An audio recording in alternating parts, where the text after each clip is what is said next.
What's going on? What's going on, lineage? What's going on? This is your brother Chief Kalanago with another video, man. Right here, we're about to dive into some reading. We're gonna do some reading, okay? It's gonna be a lot of reading, okay? It's gonna be a lot of reading. So you may want to get a pen and a pad to take some copious notes. But as always, I always put the description and everything in the source of the information. I always put that in the description for y'all. All right. So we're going to do some reading right now and we're going to dive a little deep. All right. And always remember this, right? My videos are always for educational purposes. And I'm going to repeat this again. I always like to make this disclaimer. Okay. I don't have anything. Hold on for 1 second. I don't have anything against Africans. I don't have anything against Europeans. I don't have anything against Asians. Okay. But however, I got something against lies. All right. So I'm here to expose information and you do what you want with it. But like I said, I'm here to open up your mind and give you researchable information. Because remember, everything that we are taught and everything that we know, it came from someone else, right? And what we are taught, we always think that to be the ultimate truth. Well, no, there's other information that says otherwise. Okay, so the book we're about to read from is Civilizations and the Ancient Egyptians. And of course, I have actually covered some of that information already. So with that being said, I'm just doing a continuation and diving a little deeper. You feel me? All right. All right, I appreciate that, Coach Gang. Appreciate that. All right. My goddess Giselle. All right, what's up? What's up? What's up? Do me a favor, Lineage. Just go ahead and share that. Share the link. Share the link. Share the link. Let's get that information out there. But like I said, right?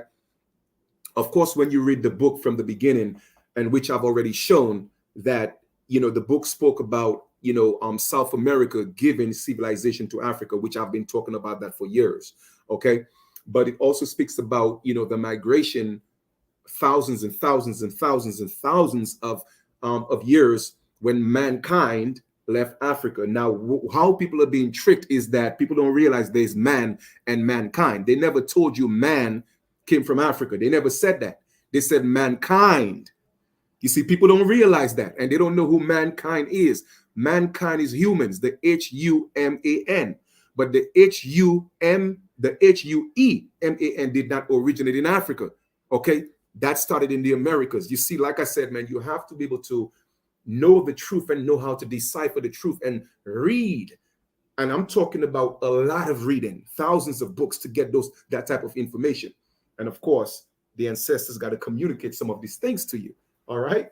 So with that being said, we're going to do some reading into civilization and the ancient Egyptians. And of course, I call that section of the lesson continued because I've already done some lessons on that before. So, and I have the information and the links in the description for you. All right. Love. Yes. All right. Goddess Ashley, welcome to the build. Who else we got? We got I think it's pronounced Hanef N Ajuma. All right, just giving you a little shout out. If I mispronounce any names, please, my brothers and sisters, forgive me. Okay, forgive me. Okay, by no means I don't mean any disrespect. All right, I got my brother Chief Blackbird White Tip. What the deal is? I mean, that's my brother for real. You did. All right.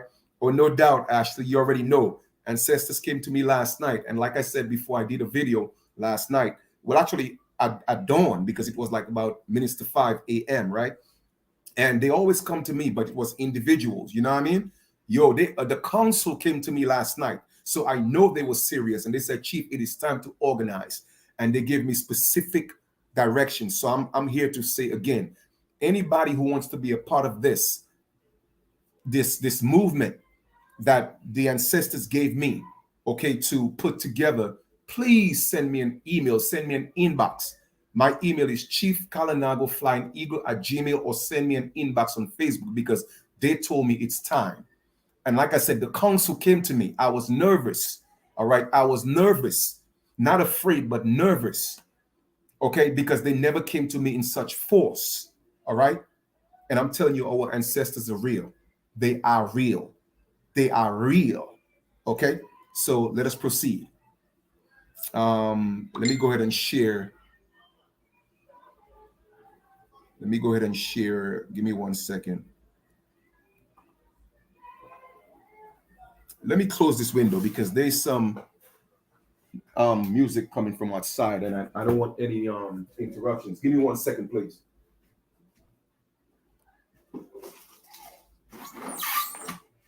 Okay. Just kill some of that noise. All right, beautiful. So we could get into this because, like, I just want to be in a zone right now because I have a lot of reading to do. All right. So, my brothers and sisters, let's do some reading. Reading is fun for the mental. Okay. And once again, like I said, I have nothing against no other ethnic group. This is about our story. All right. Our story got caught up in his story and it was mistorted, but you have to go into prehistoric books and other sources and then put everything together. Take a piece here, take a piece here, and then put the puzzle together. So that's what I've done. All right. So let me go ahead and share this and let's go to civilization and the link for this book, okay, or the portions of the book that they give us to read because they just gave us a few snippets from the book. If you want, you could buy the entire book. It's a good read, but we are going to read. And here we are. Man, I love to read. I'm excited. I am excited. So it's what is it? Civilization and the Ancient Egyptians. And it's by Katanga A. Bongo. All right. And of course, we have the introduction. Let me just kind of bring this down a little bit. We have the introduction, but we are going to go, I think, into they have human evolution. And like I said, you could read the human evolution. You could read that by yourself because the link is in the description. And of course, they talk about human. Okay, that's Human, and human means beast. Okay, that's what human means. So just want you to know that that's what human means. So they're talking about mankind. They're not talking about human, which is Hueman. And then there's another book. I have some information I'll read and show you that Hue, Hue, was the original Eve. The original Eve, okay, was the Hue. And then you had another Eve that gave birth to the humans. All right. But of course, your Bible won't teach you stuff like that. So let us go into the arrival, which is in chapter 2, the arrival of the South American Indians and the advent of ancient Egypt. I hope you're ready. Fasten your seatbelts. I am going to, however, break a few things down because you have to be able to break these things down to get the full story, right? So we're going to dive into chapter 2. I kind of gave you a premise of what chapter 1 is about, but you could read that for yourself. All right. The arrival of the South American Indians and the advent of ancient Egypt. All right. And I'm shooting to read, all the information we have, because like I said, they didn't give us the entire book, but whatever pages they gave us, I'm going to make an attempt to read it. So it's a lot of reading. So let's do this. According to oral African accounts, at the height of the great South American civilization, there was a famine in South America. So what a lot of people don't realize is that based on how the earth is tilted, I think every 13,000 to maybe 20,000 years, okay, because of the equator, South America and West Africa or certain parts of Africa, it's like they switch the forest, the Amazon forest, it switches, and sometimes it switches into Africa, and then the drought, or what you call the Sahara then ends up in America. So once again, when they tell you, every time they do this African DNA, they tell you you're from the South, from the Sahara, they're not telling you which Sahara. They're not telling you where they got that data. It could have been, they're tricking you, not telling you the full details that every 13,000 years, because of the tilt of the earth, the Sahara that's in Africa, it switches and the rainforest goes into Africa. Okay.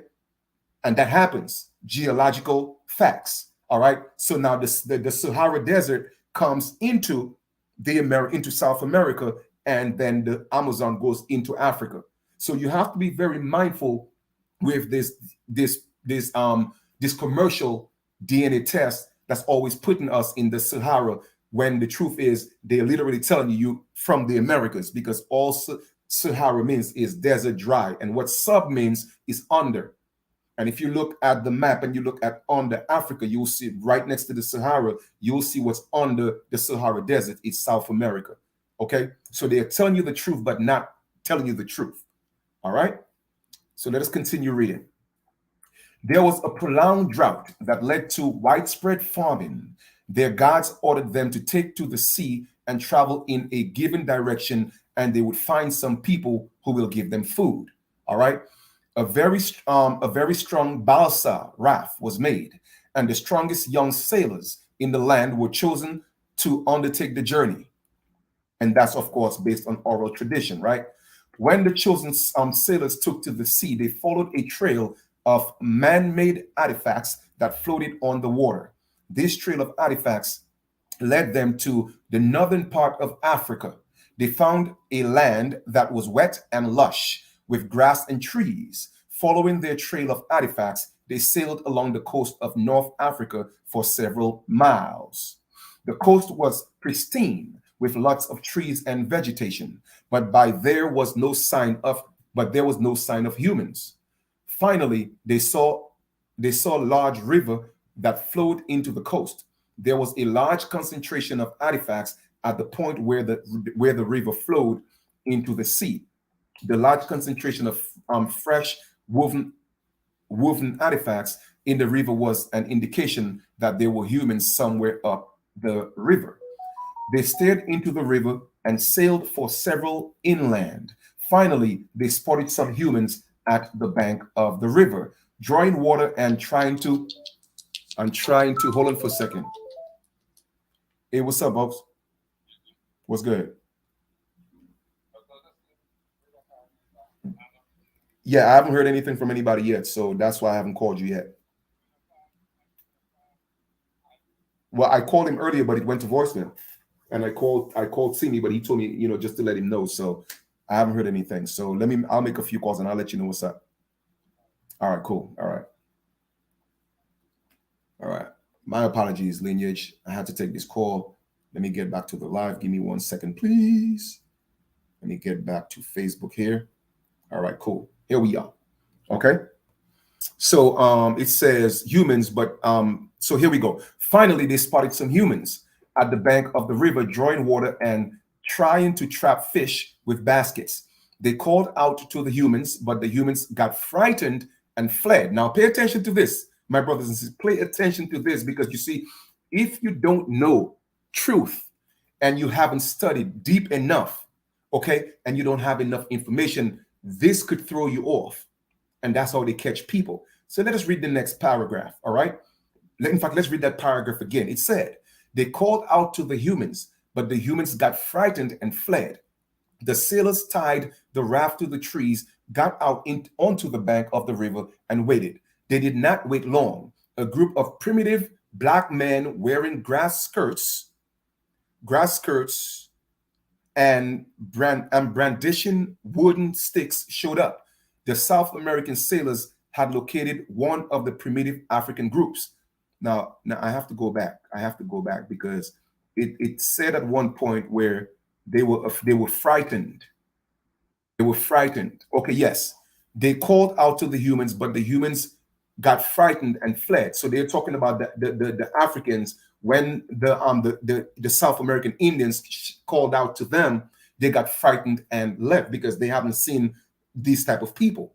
Okay, so I'm breaking this down for y'all. So they're showing that now a group of primitive black men. So they're indicating that this man had very dark skin, because of course nobody's black. Okay, so they had very dark skin. All right, and they had grass skirts. Now the South American sailors had located one of the primitive groups.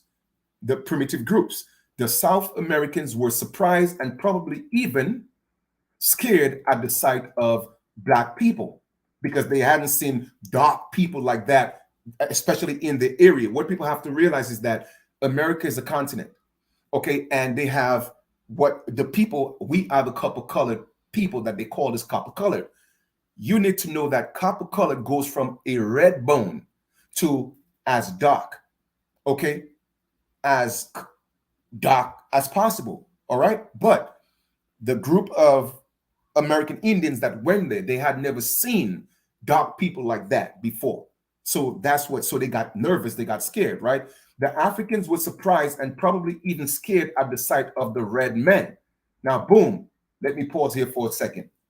You see, that could be very misleading, because now when you're thinking, well, hold up, how could, if the red man was us, which is the copper colored people, why would they be afraid of black people?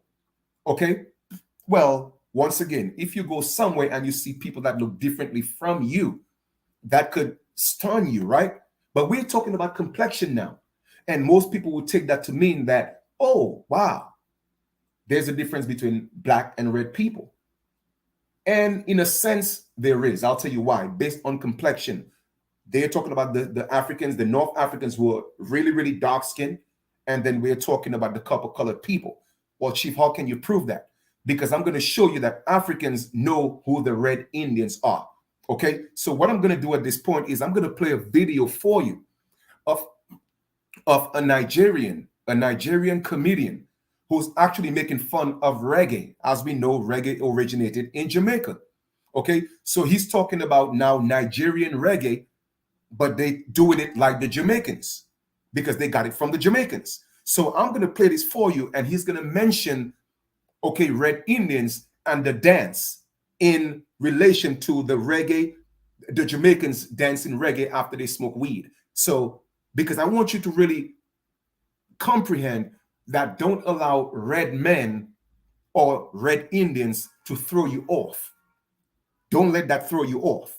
Okay, let us go into the video. So I'm going to stop sharing this and let us go into this Nigerian comedian. Okay, what's going on, Goddess Empress? What it is, what it is, what it is. We getting in right now. Let's get into this, because I tell people you have to be able to research, and the ancestors got to bring information to you to put 2 and 2 together. Sometimes 3 and 2, sometimes 3 and 1. You feel me? But it's a puzzle, and you have to be able to, you have to have a certain nag for this type of research to make all this make sense. Here we are. I'm going to share this. Pay attention. So let me give you a premise of this video. When you go to, and I think I put that in the description as well. When you listen to it, it is basically talking about, he's a comedian, okay? And then when he starts talking about the reggae, he's associated, of course, with the Jamaicans, but Nigerian reggae and what they do, but they do like the Jamaicans, all right? Pay attention, my brothers and sisters. Pay attention. Play something.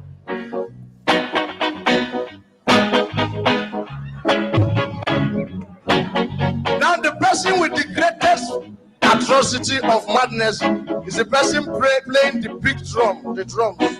You know, madness does not come immediately. It comes slowly, then graduates to real madness. So when he plays, he'll play like madness, like this. Listen, he'll play, then graduation.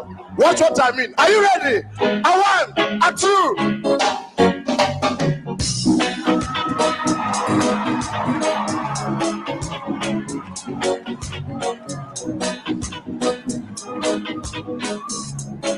Is this not reggae music? Now, bring it down, man. Bring it down. You see, at this point, the person singing is confused. He doesn't know how to sing. He'll come out, he's not even seeing the crowd. Now, to open the brain that was blocked by weed, he'll dance one Red Indian. You hear what he said? To open the brain that's brought by weed, he's going to dance a Red Indian dance. So he's calling the Jamaicans Red Indians. You see, yeah, like I tell people, man, and that's why sometimes it gets a little frustrating, but I have to calm down on me being frustrated because people have been so brainwashed. You feel me? Because of what's been taught for thousands of years. Now, let's play this again and pay attention. I'm not going to stop it. I'm going to let it play. Know how to sing. He'll come out, he's not even seeing the crowd. Now, to open the brain that was blocked by weed, he'll dance one Red Indian dance. No wonder they called it in Indian hemp. So that's one Red Indian dance. Something. You hear that? He said to open up the brain when they dance, when they smoke the weed to do the Red Indian dance. That's why it's called Red Indian hemp. Pay attention, my brothers and sisters. This Nigerian comedian is calling Jamaicans Red Indians. Now, let me ask you a question. Go to Jamaica and show me one of these natives that you see up here right now. Please show me one of them that they call the Red Indians. See, I like to prove everything that I talk about, but I want to blow this up some more because I'm always excited when I drop this knowledge. Okay, let me make sure that it's gonna pop. Here we go. Let's do this part one more time and pay attention and listen. Let me see if I could get a little bit of subtitles here because I don't want y'all to miss this. Let's do this again. Is this not reggae music? Now, bring it down, man. Bring it down. You see, at this point, the person singing is confused. He doesn't know how to sing. He'll come out, he's not even seeing the crowd. Now, to open the brain that was blocked by weed, he'll dance one Red Indian dance. No wonder they called it in Indian hemp. So that's one Red Indian dance, something like this, to clear the brain. Really? Come on.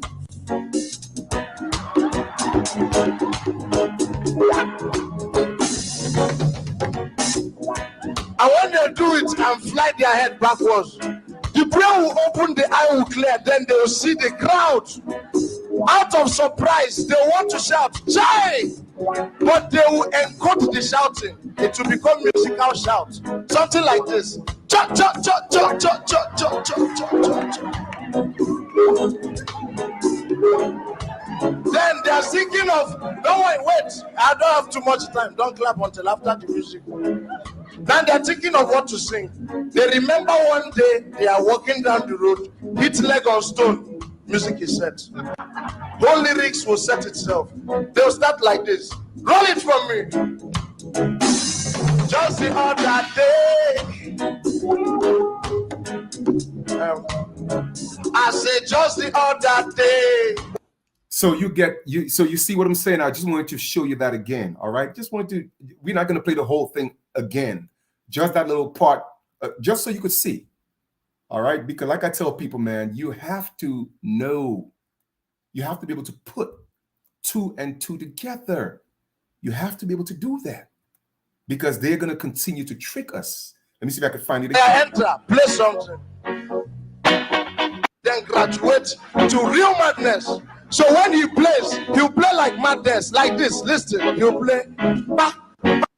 He doesn't know how to sing. He'll come out, he's not even seeing the crowd. Now to open the brain that was blocked by weed, he'll dance one Red Indian dance. No wonder they called it in Indian hemp. Yeah, that he will dance. The Jamaican will dance one Red Indian dance. No wonder why they will call it Indian hemp. Okay? So that's one Red Indian dance. That's one Red Indian dance. Like this to clear the brain. To clear the brain. Really? Come on. Weed. All right. So I just want to show y'all this. So when you see Red Indian, don't think Red Indian is this pale-skinned natives that they're talking about. No. You see, that's the trickery that they're using. And I've already shown y'all this. But before we go back to the reading, I'm just going to confirm and give you more solidification that this Nigerian man knows what he's talking about. This Nigerian comedian, know what he's talking about. Okay? He knows what he's talking about. So this is what we're going to do.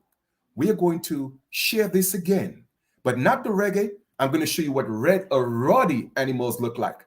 A ruddy. And what ruddy means. Ruddy means red. So let us look at ruddy. What does it say here?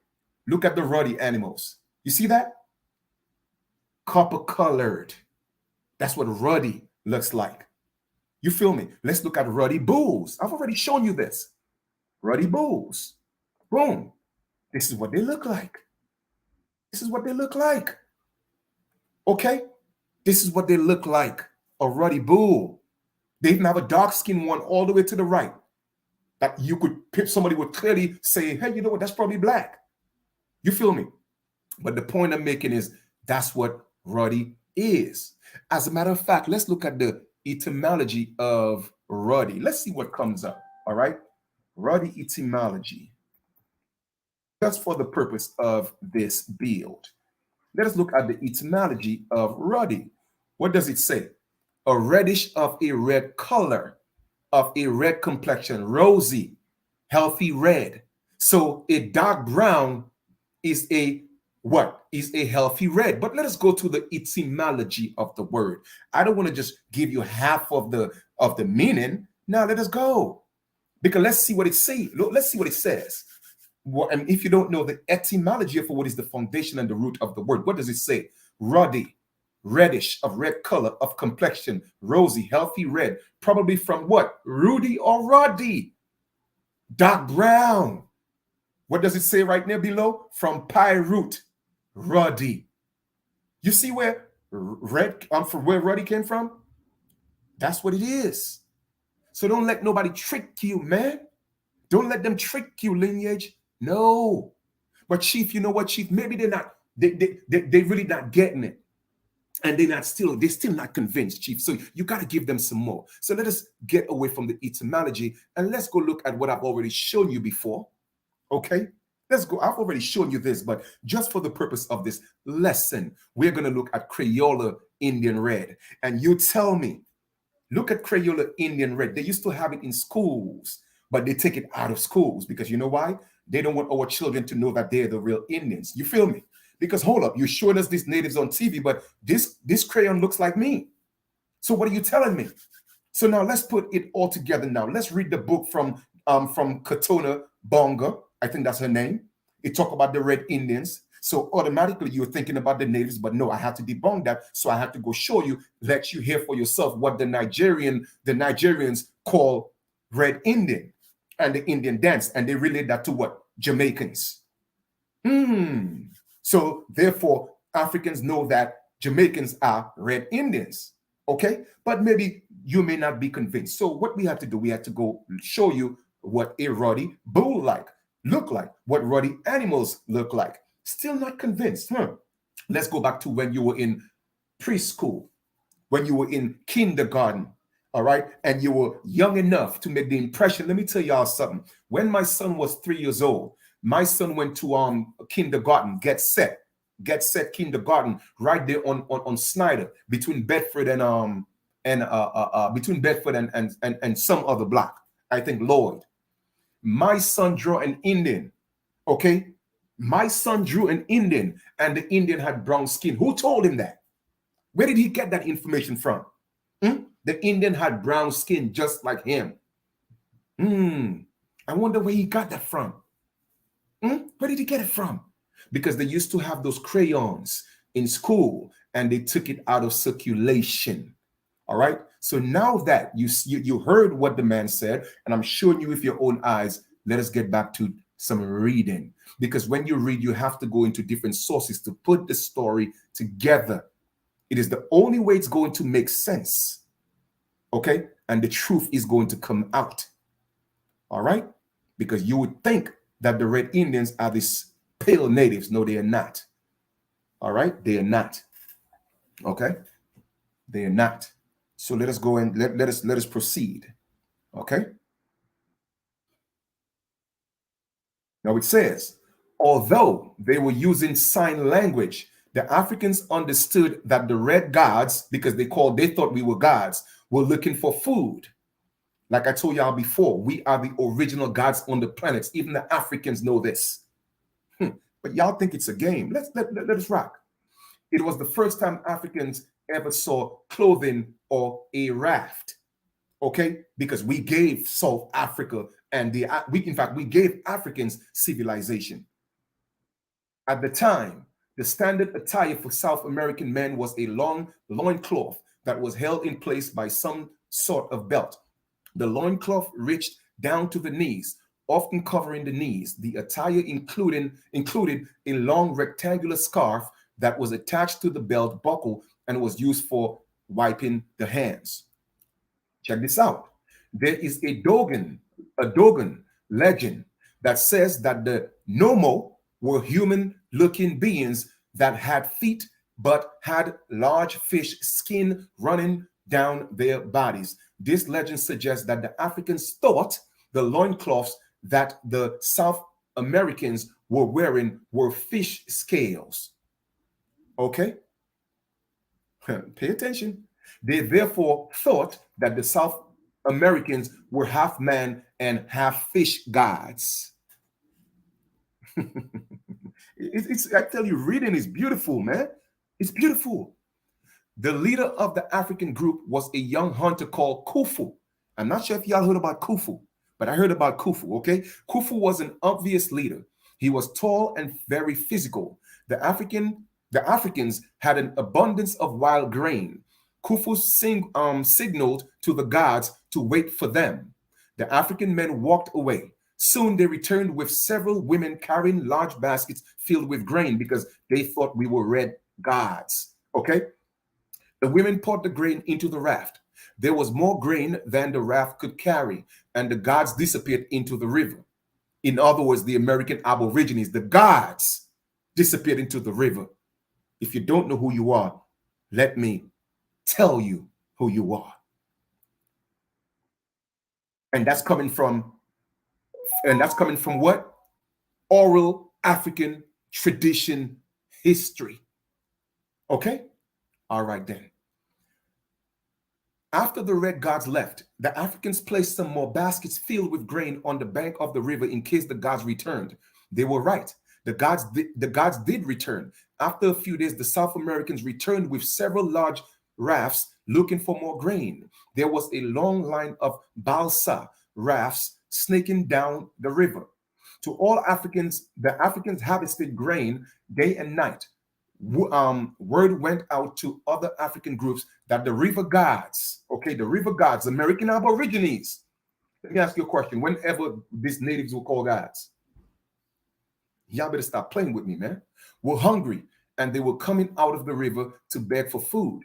Every African group got involved in the harvesting. Some of the African groups had to carry the grain for long distances to the river. The rafts were filled with the grain. Fresh rafts were arriving as others were departing.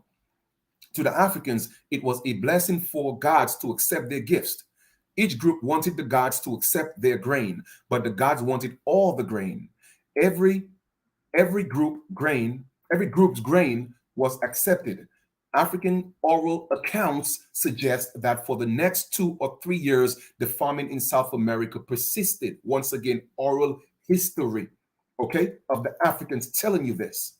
The South Americans kept coming for grain. It appears that in their great farming, the South Americans arrived on the grain that they got from the African people. The devastating drought in South America finally ended. The rains returned, and South Americans were able to produce food. However, they had not forgotten Khufu and his people, all right? Because of the desert conditions and the persistent droughts in South America at that time, their priests decided that they needed to establish a permanent relationship with the Black people, okay? So therefore, we as the Red Indians, we have always been dealing with our so-called Black African brothers and sisters, okay? Because we are a grateful people. And like I told you, remember I told you the story about after certain thousands and thousands of years, the rainforest change. It goes into into Africa. The Amazon goes into Africa, and then the drought of the Sahara comes into South America. So at that time, we were going through the drought. Certain times Africans go through the drought and then vice versa. So we have always been looking out for each other. Okay, let us continue to read. According to African, once again, oral accounts, their gods ordered them to go to the land of the Black people and build a pyramid for Khufu. So have you heard of the Khufu pyramid? So when they tell you about, oh, that came from Kemet, and no, we built it for Khufu as a thank you, because we had the primitive and we had the original pyramids. That's why South America got the most pyramids in the world and the most ancient pyramids in the world. We built the pyramid of Khufu. Y'all think it's a game, huh? Several raft loads of pyramid builders arrived in Africa. What does it say? Where did they come from? From South America. Several pyramid builders arrived in Africa, complete with supplies and support staff.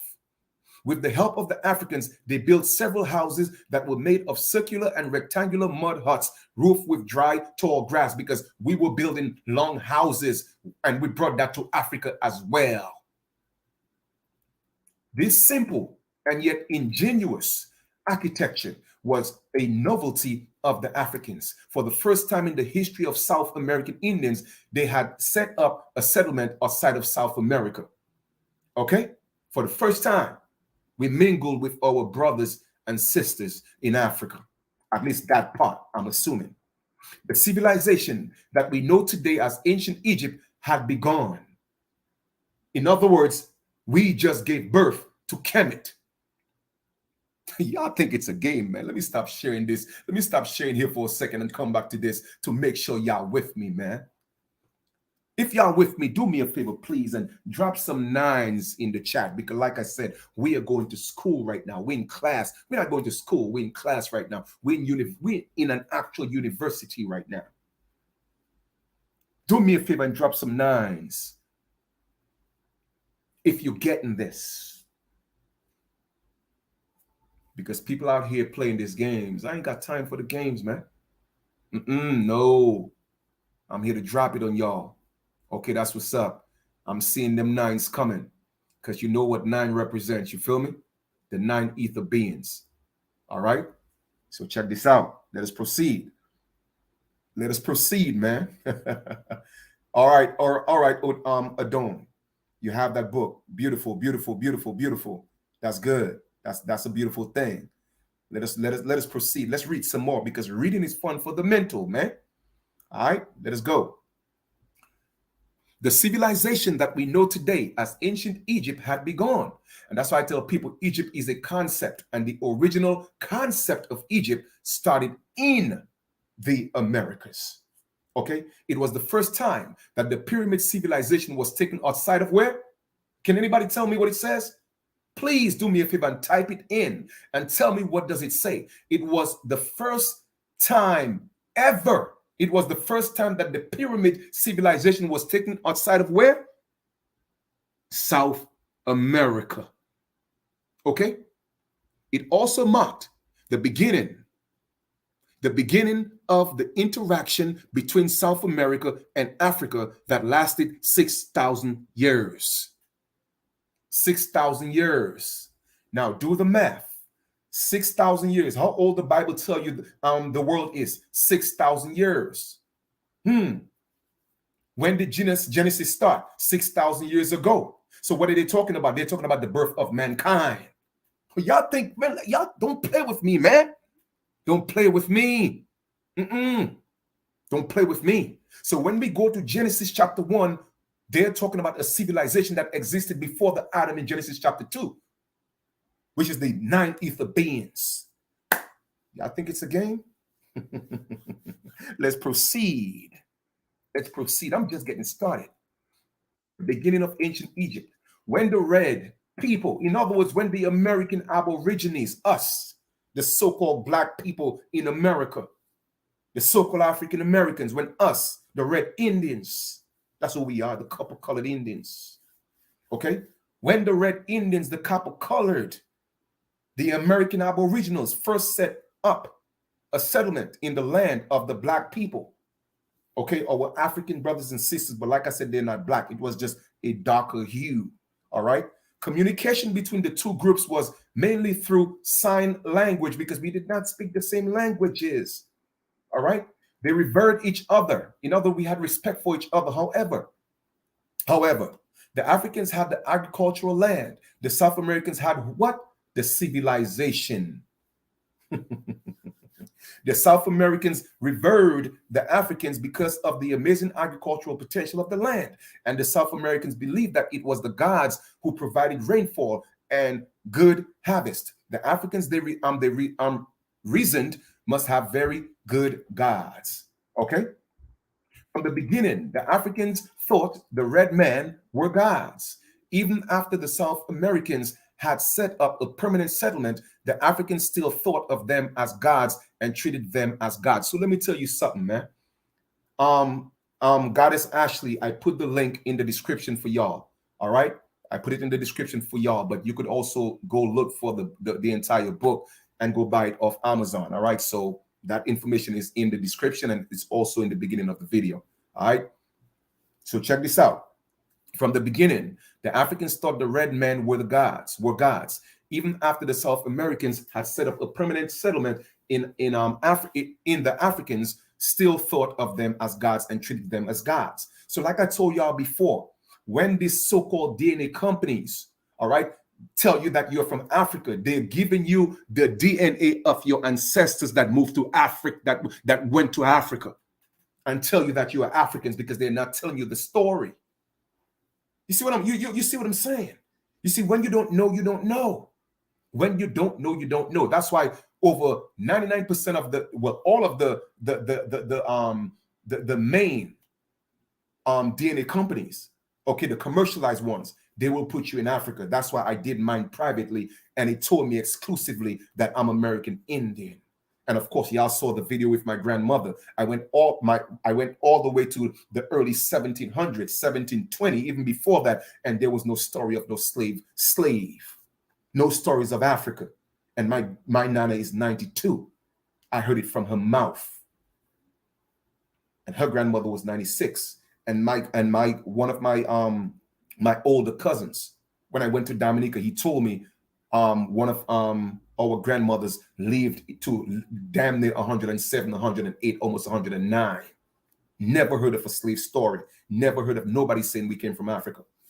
Let us proceed. Okay.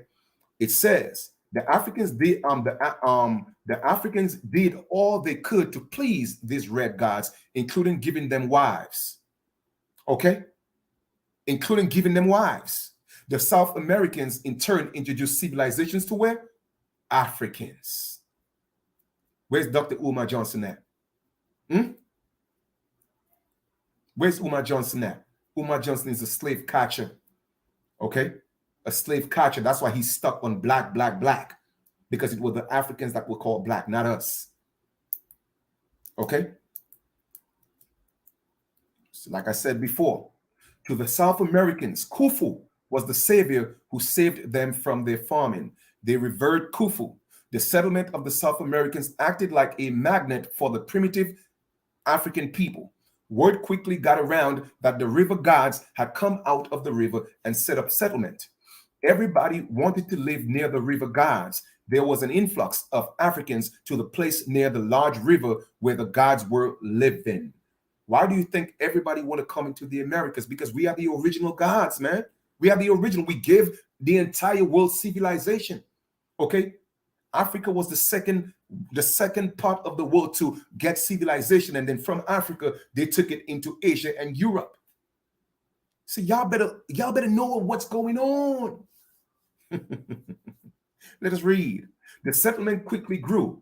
Over the years, it just kept drawing near settlers and kept growing. The growth of the settlement was a blessing for the South Americans. Well, I'm going to say it was blissful for the South Americans because I don't use that word blessing. All right. Labor was needed to help build the pyramid and to cultivate grain, most of which was shipped to South America. All right. They told the Africans to encourage other Bushmen to come and settle with them. The construction of the Khufu's pyramid united the Africans behind the South Americans. The South Americans introduced clothing, spices, delicious dishes to whom? Africans. Okay. So for all you Caribbean people who think that your food came from Ghana and your food came from Nigeria, no. It came from South America. And we took it into Africa. Okay? But I'm not saying that we did not get some things from the Africans. By no means I want to be biased. But I'm letting y'all know what's good. Okay, let us read some more. Most of all, the South Americans could cure illnesses. Like I said, we have always been herbal people. We could cure what? Illnesses. The concept of medicine did not exist in Africa prior to the arrival of whom? South Americans. What's wrong with y'all people, man? Y'all Negropeans is crazy. Let's read this again. The concept of medicine did not exist in Africa prior to the arrival of the South Americans. The South Americans had a well-developed system of what? Medical practice. The practice of medicine by the South Americans was magic to the Africans. And this is what? This is oral history coming from the Africans telling their people that story.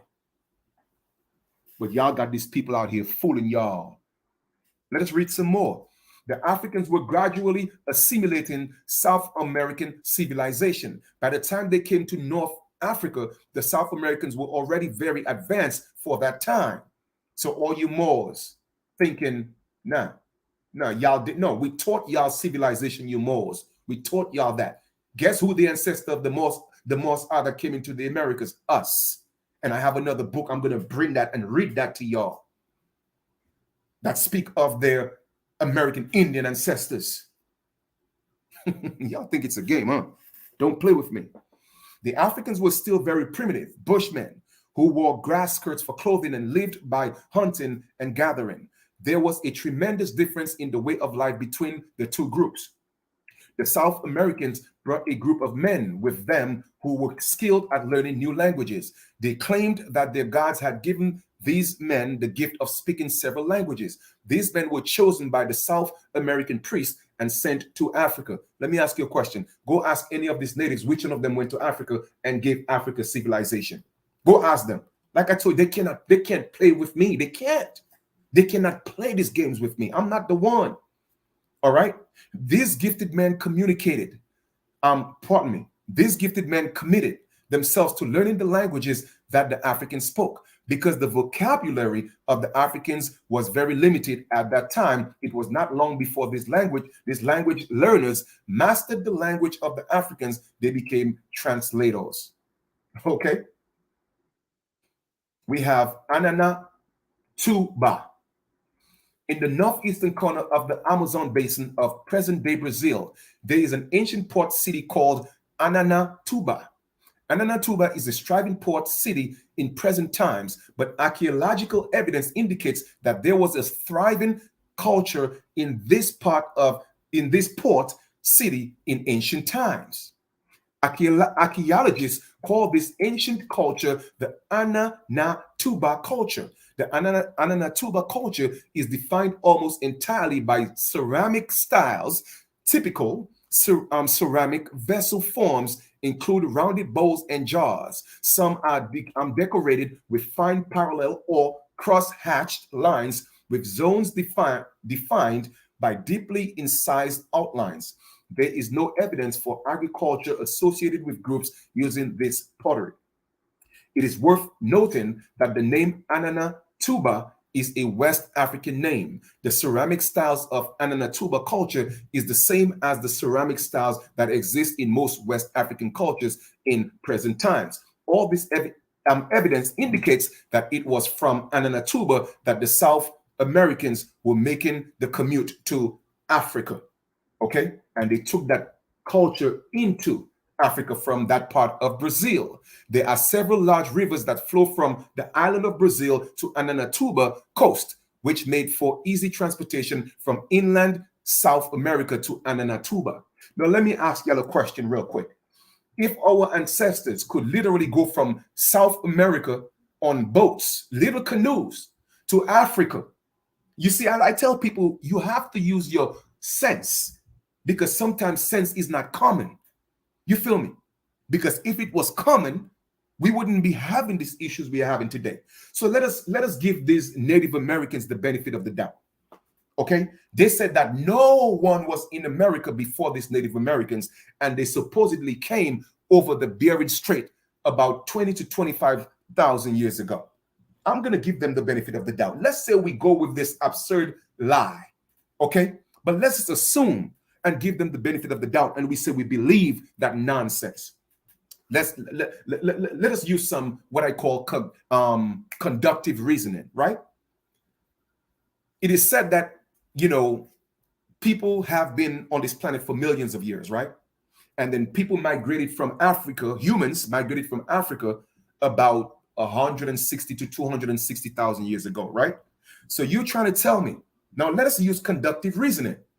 You're trying to tell me that until 25,000 years ago, okay, nobody was in the Americas, period, until these pale skin natives came from Asia and crossed a Bering Strait in the cold because the ice bridge froze, and they crossed that long, cold ice bridge 25,000 years ago.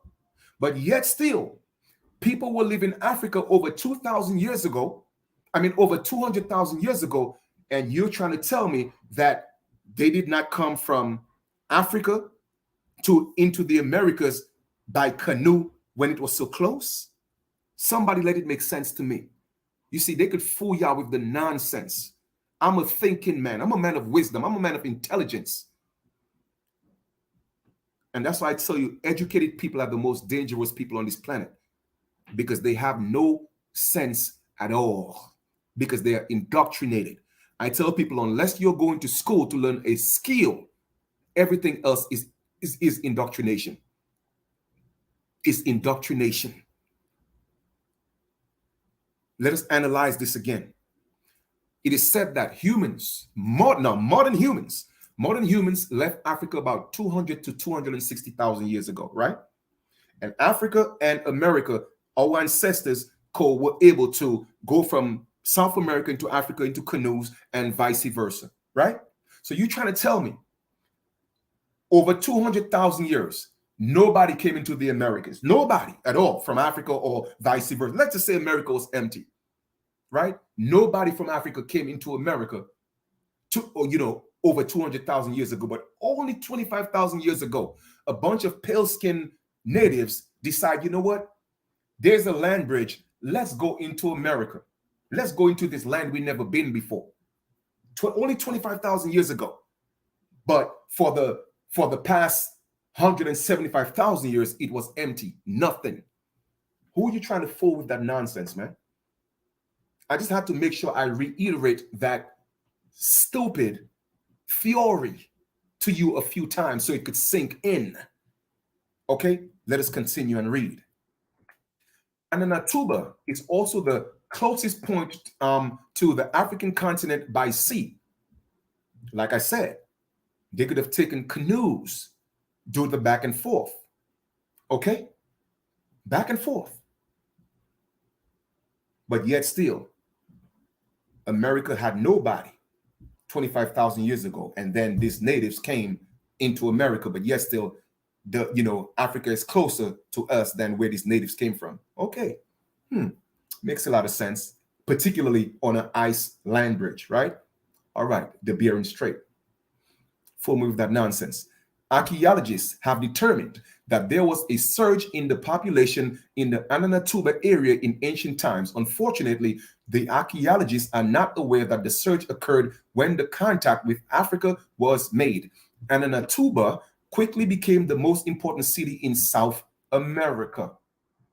The lack of evidence of agriculture in the Ananatuba culture indicates the people who moved to Ananatuba were raft builders, and the commute to Africa was the only occupation.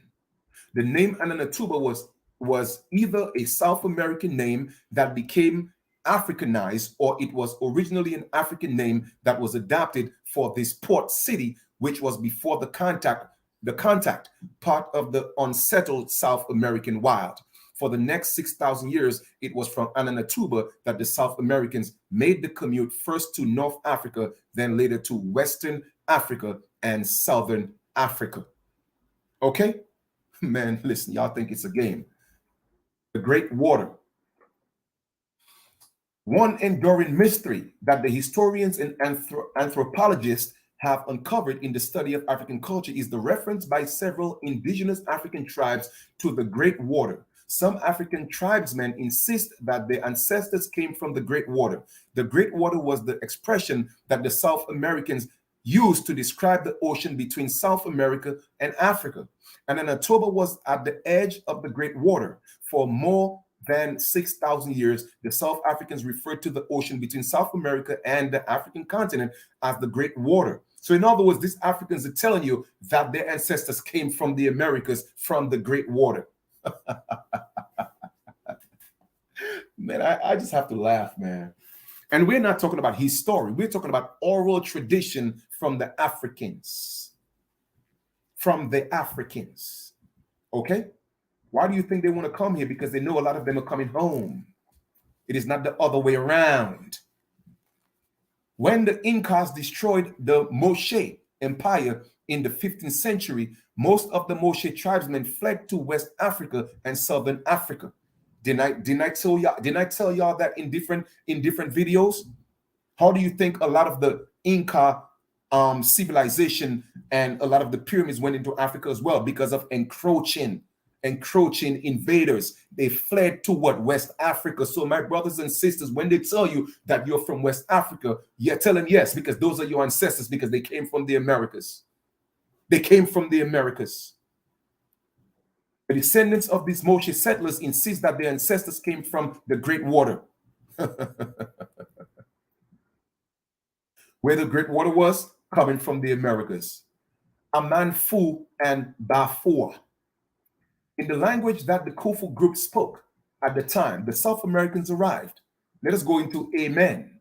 All right, let us dive a little deeper into this for all you religious people, particularly y'all Christians. Let's go. All right.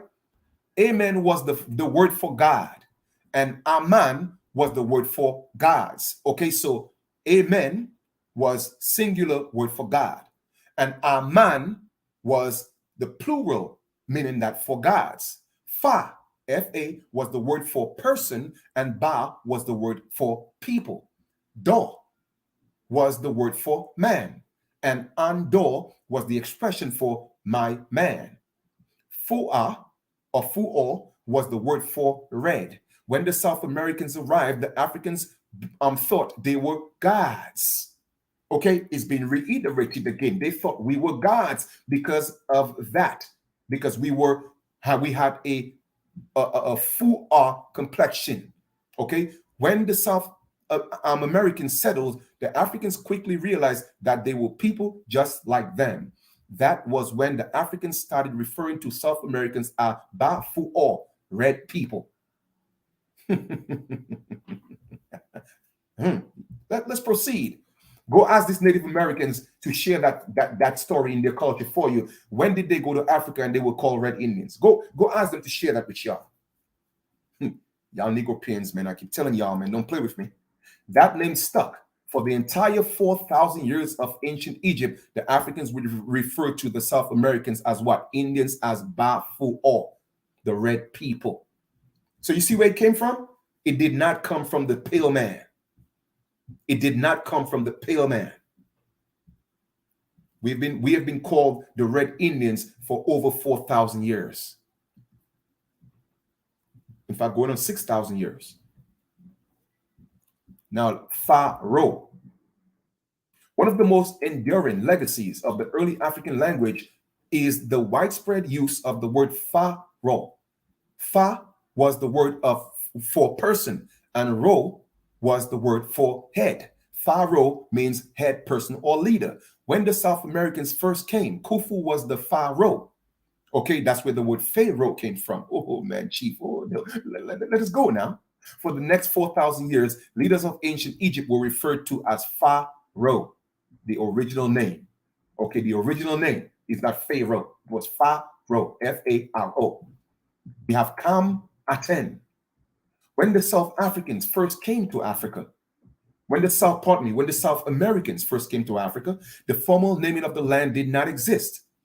Okay, either in Africa culture or South American culture. The language of the South Americans, Kam, K-A-M, was the word for black. Aten was the word for land. The South Americans referred to the land of Africans as Kam Aten, meaning that the black land. So guess who named Africa the black land? South Americans. We did. We did, because they had a darker complexion than us. In our complexion, we have an undertone, a red undertone tint. In most Africans, okay, that are dark skin, you cannot see that red undertone tint. They don't have that. Okay? This name stuck. For the next 6,000 years, the land of Africans was referred to as Kam Aten. What are what we are calling ancient Egypt today was actually referred to as Kam Aten by South American Indians, even before it was called ancient Egypt. Kam Aten. Okay? Clothing. Cotton-based clothing, as we know it today, was invented by whom? The South Americans. Oh my goodness, Chief. I don't know if they're ready for this. I don't know if they're ready for this, Chief. Man, do me a favor, man. Woo! Do me a favor, Lineage. Go ahead and type some nines in the chat, man, because like I said, I'm getting too excited here, folks. Let me just get some water real quick. Drop some more nines while I'm getting some water, please. Because we got some more reading to do.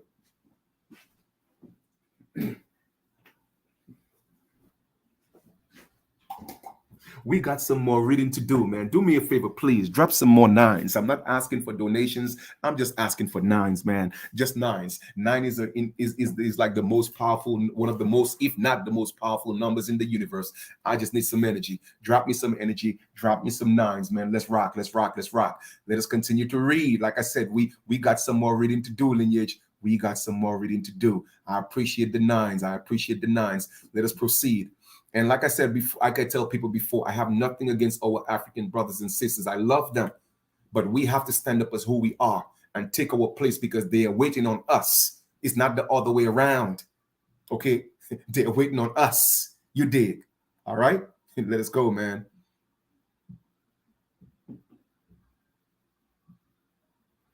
Because we have a red undertone, my goddess sister. All right, we have that. All right. Let us proceed. So I want my African brothers and sisters to know this is not a video, or my lessons is not to put them down. You see, most of them already know the truth. We are the ones that's here that don't know. So I have to teach my people the truth because we have to stay. Yes, nothing wrong in uniting, but we have to unite as American Aborigines because that's who we are. Okay? Because we have to reclaim our birthright. So let me go ahead and share this and let's continue the reading. All right. Now, like I said, cotton-based clothing, as we know it today, was invented. Okay. It was invented by South American Indians. Our ancestors invented, okay, cotton-based clothing. Why aren't we coming together and bringing some type of lawsuits to every company that use cotton today? We should be getting a piece of that. Each and every one of them. We should be getting a piece of that. But now we out here fighting each other. We don't know how wealthy we are. You feel me? And that's why the council came to me last night. They said, Chief, it's time. It's time. And only rock with those that want to rock. We'll do the rest. So I'm obedient. And like I told y'all before, anyone who want to be a part of this, send me an inbox, please, after this video, or send me an email. chiefkalanagoflyingeagle@gmail.com. It's time. It's time. All right, let us proceed. The invention of the clothing is the greatest invention in all of human history. It is also the most important invention. Unfortunately, modern historians have consistently refrained from making this important historical milestone known to the greater public. Okay, by the time the South Americans came to Africa, they had already invented and used cotton-based clothing for several centuries. You hear that? For several centuries. But now they will not give us the credit. Okay, they will not give us the credit. No, they refrain from making it known, the historical milestone that we invented clothing. They will not tell you that. No, why should we tell these black people, African Americans, that they are responsible for that? They took it to Africa. No, they wouldn't tell us that. But I'm telling you our story. This is our story. That's why it's called a mystery. Mystery means my story. So we are actually unfolding the mystery right now. My story, our story. Let us stop focusing on his story. That's the brainwashing aspect of what we have been dealing with. Let's proceed. Because their civilization was based on agriculture, the invention of something to cover the body came out of agriculture. And let me tell you, and guess who created agriculture? It was our women down the Nile. That's why I love our women. I'm just teaching you because I want you to rise back to your power. You feel me? Before they invented cotton-based clothing, they wore animal skins and woven grass skirts. The grass clothing was woven from very thin but strong, dry grass. The thinner the grass, the more comfortable was the clothing. Clothing woven out of grass took a long time to make and did not last very long. They quickly realized that they needed thin grass that could last a long time. At the time, cotton existed. Let's read this. What does it say here? At the time, cotton only existed where? In South America, and it was just another weed to us. So when you talk about Asia, we gave Asia cotton. When you talk about Europe, we gave Europe cotton. When you talk about Africa, we gave Africa cotton.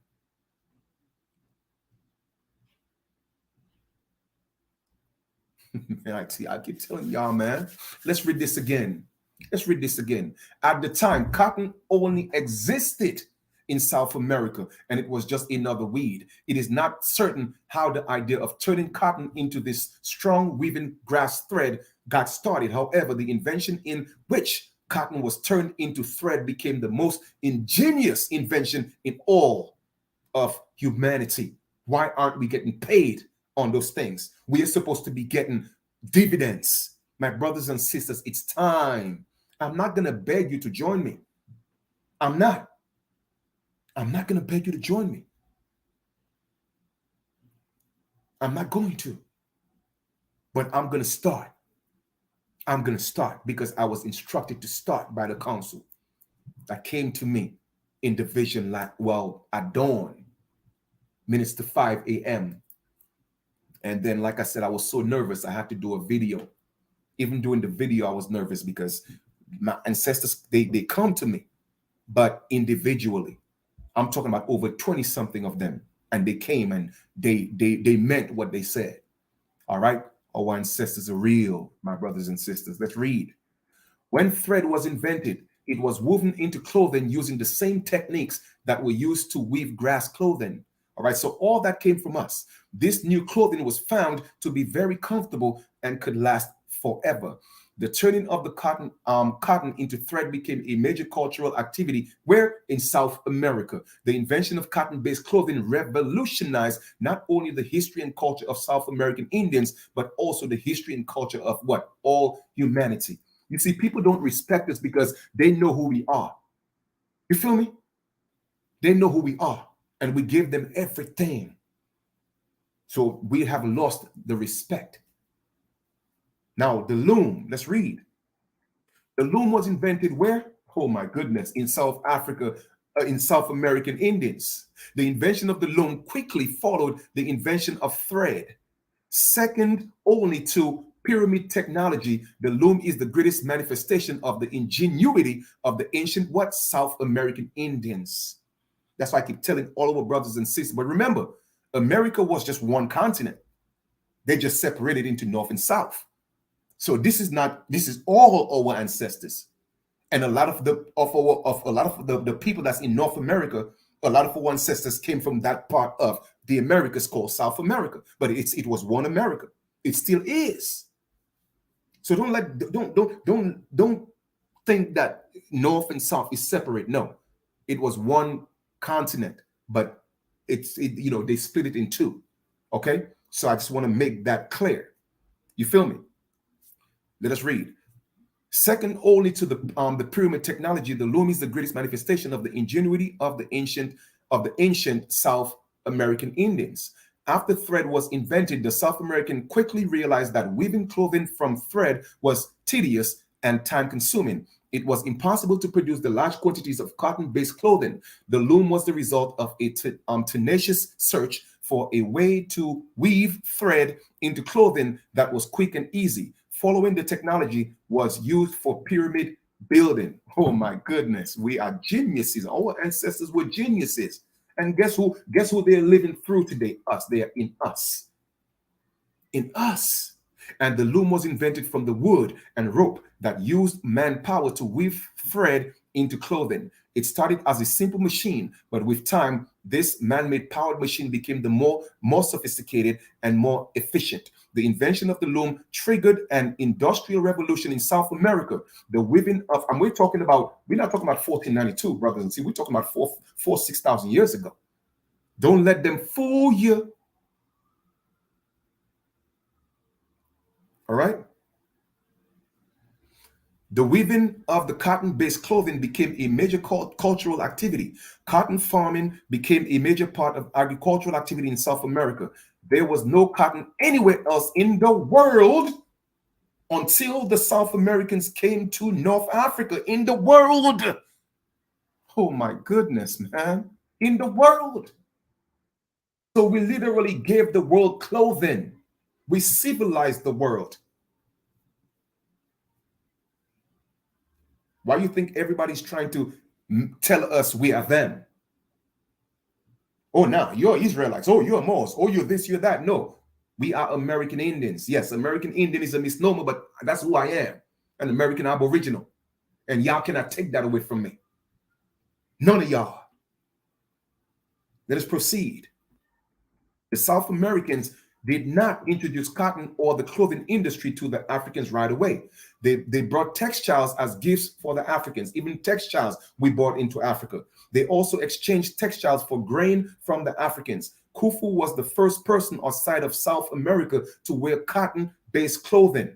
The Africans took an immediate liking to clothing. Guess what? Because we clothed them. And it was not long before the elders were wearing cotton-based loincloths to religious functions and other gatherings. Let's look at attire now.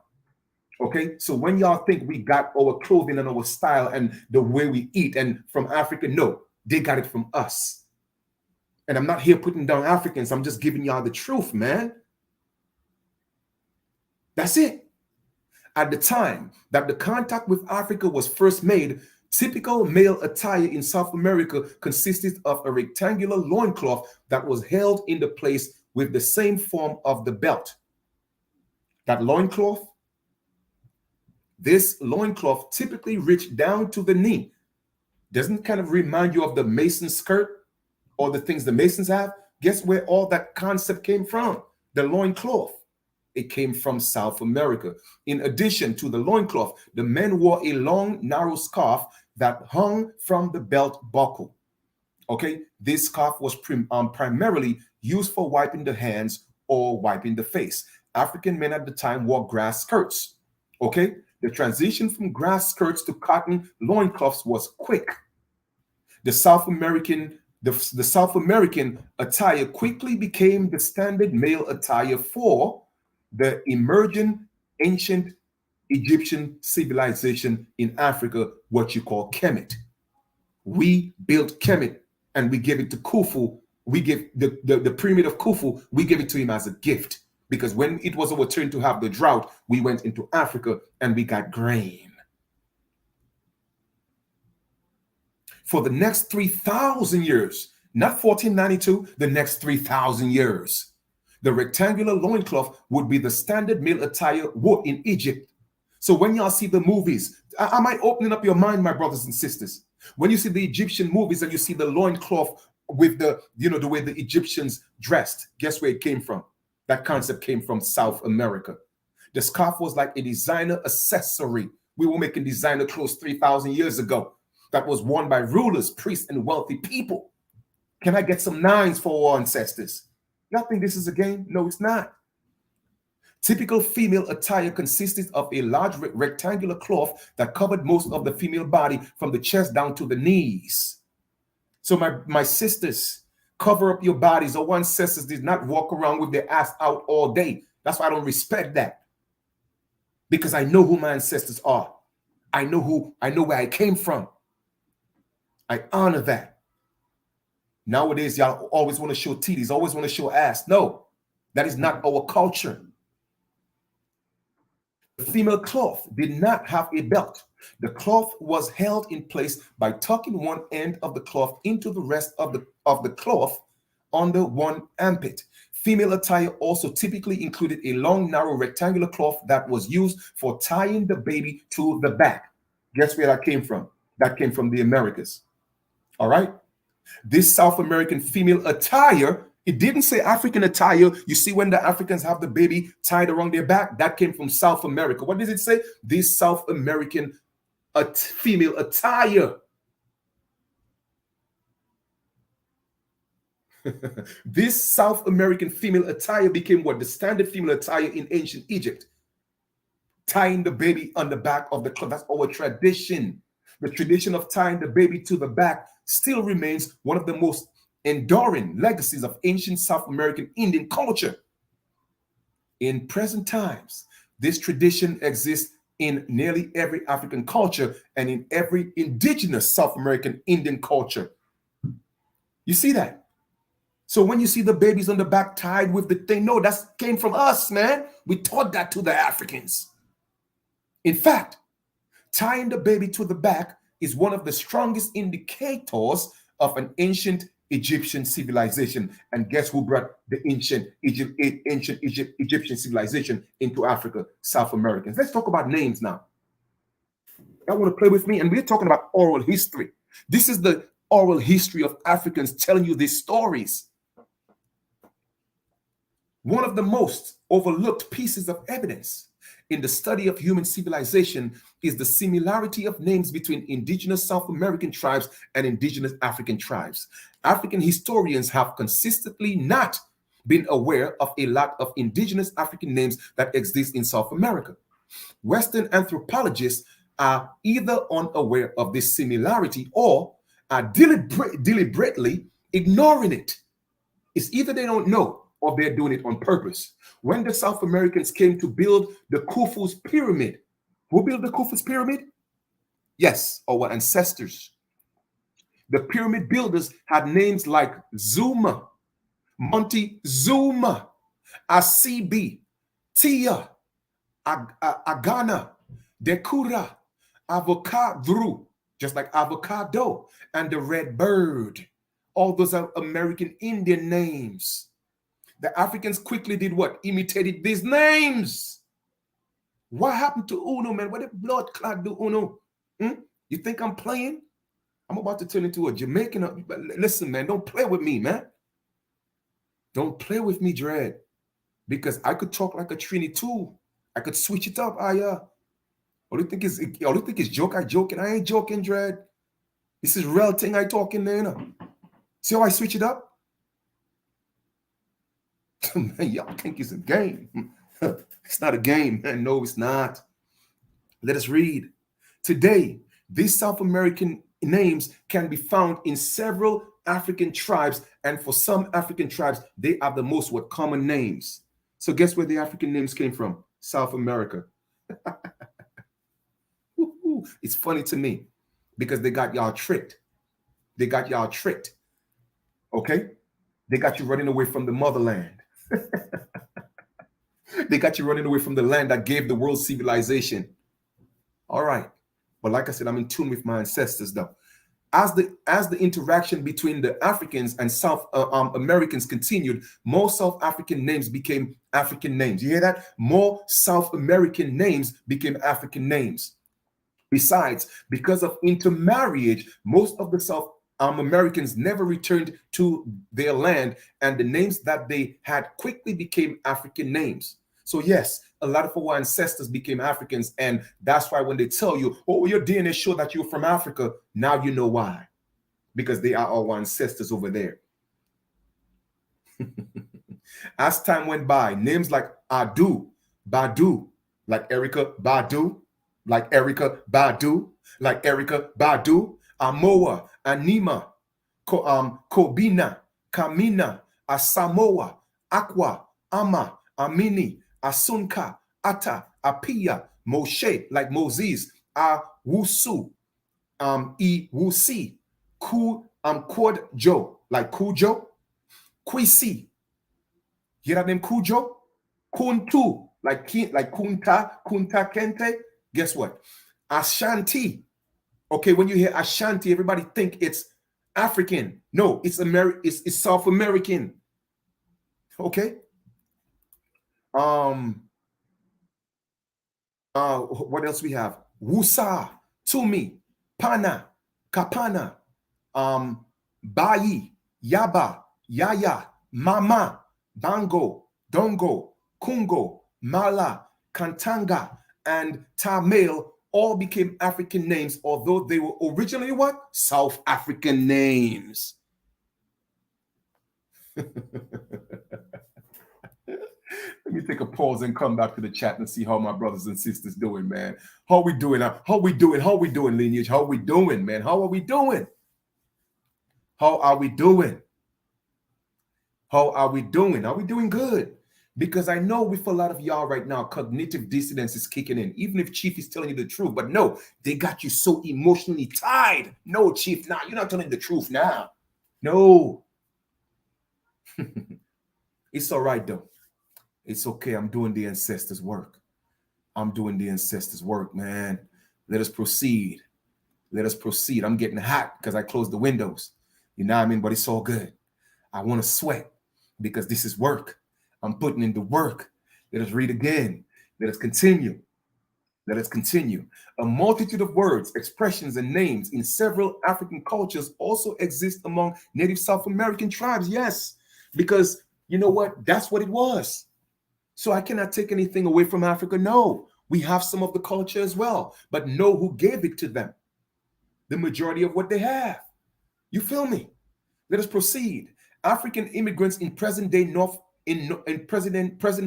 America are often baffled by the presence of South American immigrants who have African last names. Okay, because you don't know, you just don't know. Boat building and sailing. Another novelty that the South Americans introduced to Africa was what? The art of boat building and sailing. So where do you think you Moors learn your sailing from? South Americans. Oh, well, we are the great navigators of the seas. Where did you get it from? My ancestors, the American Indian South Americans. Okay? Y'all better stop playing, man. We brought that shit to Africa. All right? The boats were mostly dugout canoes. I even know how to make canoes. I know how to do that. Facts over feelings. Bark canoes and balsa rafts. Dugout canoes were used primarily for sailing short distances along the rivers. Sea travel was done with balsa rafts. The rafts were often powered by the mast. It was the South American Indians who invented the concept of mast. The mast harness the energy from the winds at sea to power the raft. So in other words, guess when you see sailboats with the mast that's helping the canoes or the boats move, guess who invented it? We did. Why aren't we getting a piece of these dividends? Because you know why? We don't know, our people don't know who they are. So we cannot make these claims. You see how wealthy we are, but yet still we are one of the most broke people, if not the brokest people on our own land, our ancestral land, because we don't know who we are. We want to play these Dr. Umar Johnson games and these Boyce Watkin games and this Roland Martin games and all these people that want to tell us we're from Africa and call us black. Let us proceed. The rafts were often powered by mast. It was the South America. We read that already. All right, we read that already. Balsa rafts were the principal vessels that were used to make the commute to Africa. By the time South Americans came to Africa, they had been sailing along rivers in man-made boats for several centuries. Okay? The first trip to Africa was probably the first time they crossed the ocean by raft. They showed the Africans, they did what? They showed the Africans how to take large tree trunks and transform them into canoes. Who showed that to the Africans? Our South American ancestors. All right, then. Finally, they showed the Africans how to sail up and down the rivers. There was an abundance of boat making material on the land of the Africans. Boat building became the first major activity besides hunting and gathering. For whom? The Africans. And that was over 3,000 years ago, my brothers and sisters. 3,000 years ago. But nah. Our story started in 1492, huh? That's what they told y'all, huh? Nah.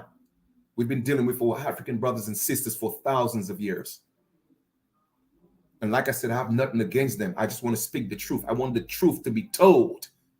Let us go to the wheel.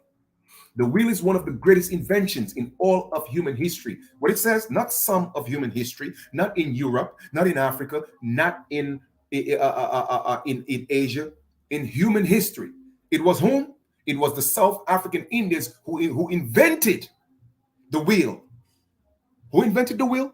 Our South American Indian ancestors. One of the greatest inventions of all human history. In present times, a lot has been said about the inventing the wheel. However, the fact that the wheel was invented in South America is hardly ever mentioned. Why? Because they don't want us to know how great we are. They cannot tell us this truth because guess what? These Native Americans cannot take claim to that because they did not do any of that. So how can you be the first people in the Americas? Because that's not part of your story. Okay? It's not part of your story. But these Africans know who we are, though, because it was traditionally passed down orally. A lot of them already know, and they still know. The South American, let us read. The South American Indians invented the wheel shortly after they had perfected the art of sailing. At the beginning, the wheel was used for fishing purposes. A spiked wheel was used to trap fish. By the time South American Indians came to North Africa, you Moors, okay, they had already invented the spike wheel trap. So when you took it to Europe, guess who taught you all of that? My American Indian ancestors, American Aborigines. Let us read some more. They introduced the spike wheel trap to the Africans at the start of the ancient Egypt. In the present times, this very early spike wheel trap can still be found in the constant use among some indigenous South American Indian tribes. In Africa, the spike wheel trap is still being used by the African tribes of the Upper Nile to the north of the Lake Victoria. It was only later that the South Americans realized that wooden baskets mounted on large wheels could be used for easy transport of goods across the land. This led to the invention of what? Guess what? Chariots, and triggered the revolution in a land transportation. Who invented the chariots? Our ancestors. When they read in the Bible about the chariots, guess who invented the chariots? Let us read chariots. The invention of the wheel revolutionized land transportation in South America long before South Americans came to whom? Africa. So we had chariots way before we brought that to Africa. Okay? Chariots. The invention of chariots was the biggest outcome of the invention of the wheel. So who invented the cars? We did. Why aren't we getting a piece of these inventions today? Why aren't we getting dividends today? Now, you see, I just want to show you the broader picture of what we are missing because of our ignorance. Okay? Let's read some more.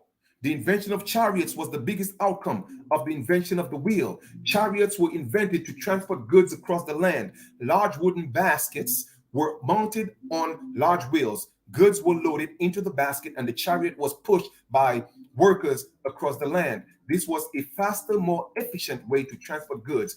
These early chariots were also used for pyramid building.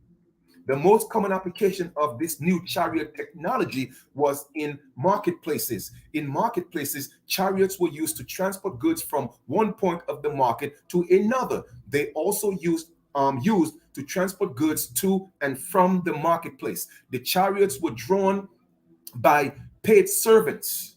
Okay, at time went by a new technology was invented in which a chariot was tied with ropes, and ropes were tied to a llama. Okay, a llama. The llama then pulled the chariots drawn by the llamas were used to transport kings, priests, and other dignitaries across the land. Llamas became very useful for transportation purposes, and llama caravans became common. By the time the South Americans first came to Africa, because guess what? How come they didn't tell you we had llamas? By the time the South Americans came to Africa, they had already invented chariots, and llama-drawn chariots were common in South America. Where are our llamas today? Oh, they didn't teach y'all that, huh? Oh, I see. But guess what? Chief is teaching it to you today.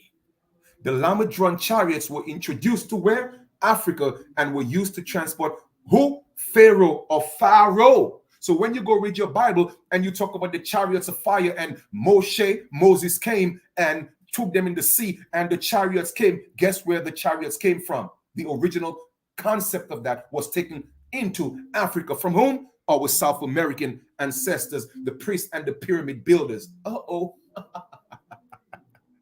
Rubber tires. We're just getting started. Like I said, we got some reading to do. Okay? The concept of rubber tire was conceived and invented by whom? The South American Indians. This concept was invented when the use of caravans became the indispensable part of economic activity. Once for all you Native Americans, let me hear you claim all these inventions. You can't, because why? You didn't do it. So how could you be the first people in the Americas? In the earliest form of this technology, rubber was obtained from the tree trunks and plastered into outside of a wheel. A thick layer of rubber was plastered all around the outside of the wheel. The wheel was then dried in the sun. Wheels with plastered rubber made for a smooth ride, and the chariot moved faster. Fortunately, rubber trees were common in South America at that time. The earliest form of rubber technology had a lot of drawbacks. The rubber cracked easily and had to be replaced often. In time, however, the South American found a way to treat the rubber from trees before plastering into wheels. So guess who? Guess all the cars who have tires right now. Guess who's responsible for that? Why aren't we getting a piece of that industry? Man, we are wealthy. Our mentality is poor because we don't want to unite. We don't want to unite and take back our birthright and tax all these people because we can. Okay, the treated rubber lasted longer before cracking. The abundant supply of rubber trees at that time made this technology feasible. Architecture. Oh my goodness! The first novelty that the South Americans introduced to Africa was the art of what? House building. So once again, you Moors, when you took it into Europe, guess who taught it to you? My South American ancestors. Y'all can't trick me, man. Not Chief Kalinago. No, not me. We ain't playing these games. And I'm not knocking y'all. I'm just letting you know, don't play these games with me. Okay? So let's read this again. The first novelty that the South Americans introduced to Africa was the art of house building. They built houses out of mud. To build a house, they took ordinary soil and poured water on it. They stepped on it for several minutes to transform it into mud. Next, balls were handed to a trained builder who stuck the mud balls one after another in a circle or a rectangle, pardon me. When the circle of the rectangle was completed, a second layer of the mud balls were placed on top of the first layer. After 3 or 4 layers, the building was stopped and the structure was allowed to dry in the sun, pardon me. House building was done in the dry season when there was a lot of sunshine and no rainfall. The next day, another 3 to 4 layers of mud balls were placed on the dry wall that was built the day before. This process continued until the roof was completed. The room was plastered on the inside, outside with fine silt soil. The outside of the room was decorated with the red and black paint. A doorway was then carved out. The material for roofing was all dry grass, etc., etc., etc. Now we're going to continue, so we already talked about that because we have some more reading to do. Let's talk about ceramics, okay? One of the most valuable works of the South American introduced to Africa was what? The art of ceramics. All right. The South American Indians pioneered the use of clay, and they had been making and using ceramic bowls, cooking vessels, and semi-closed water containers for several centuries before what? They came into Africa.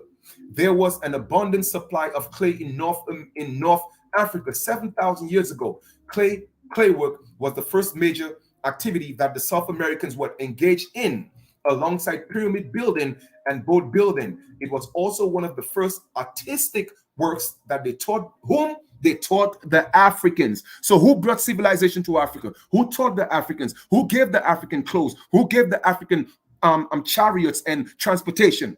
We did. And that's coming from oral history. Where you are, Dr. Uma? They showed the Africans how to use clay, mold, circular bowls, cooking pots, and water containers. They also showed the Africans how to decorate the vessels. The decorations were made with red, black, or white paint.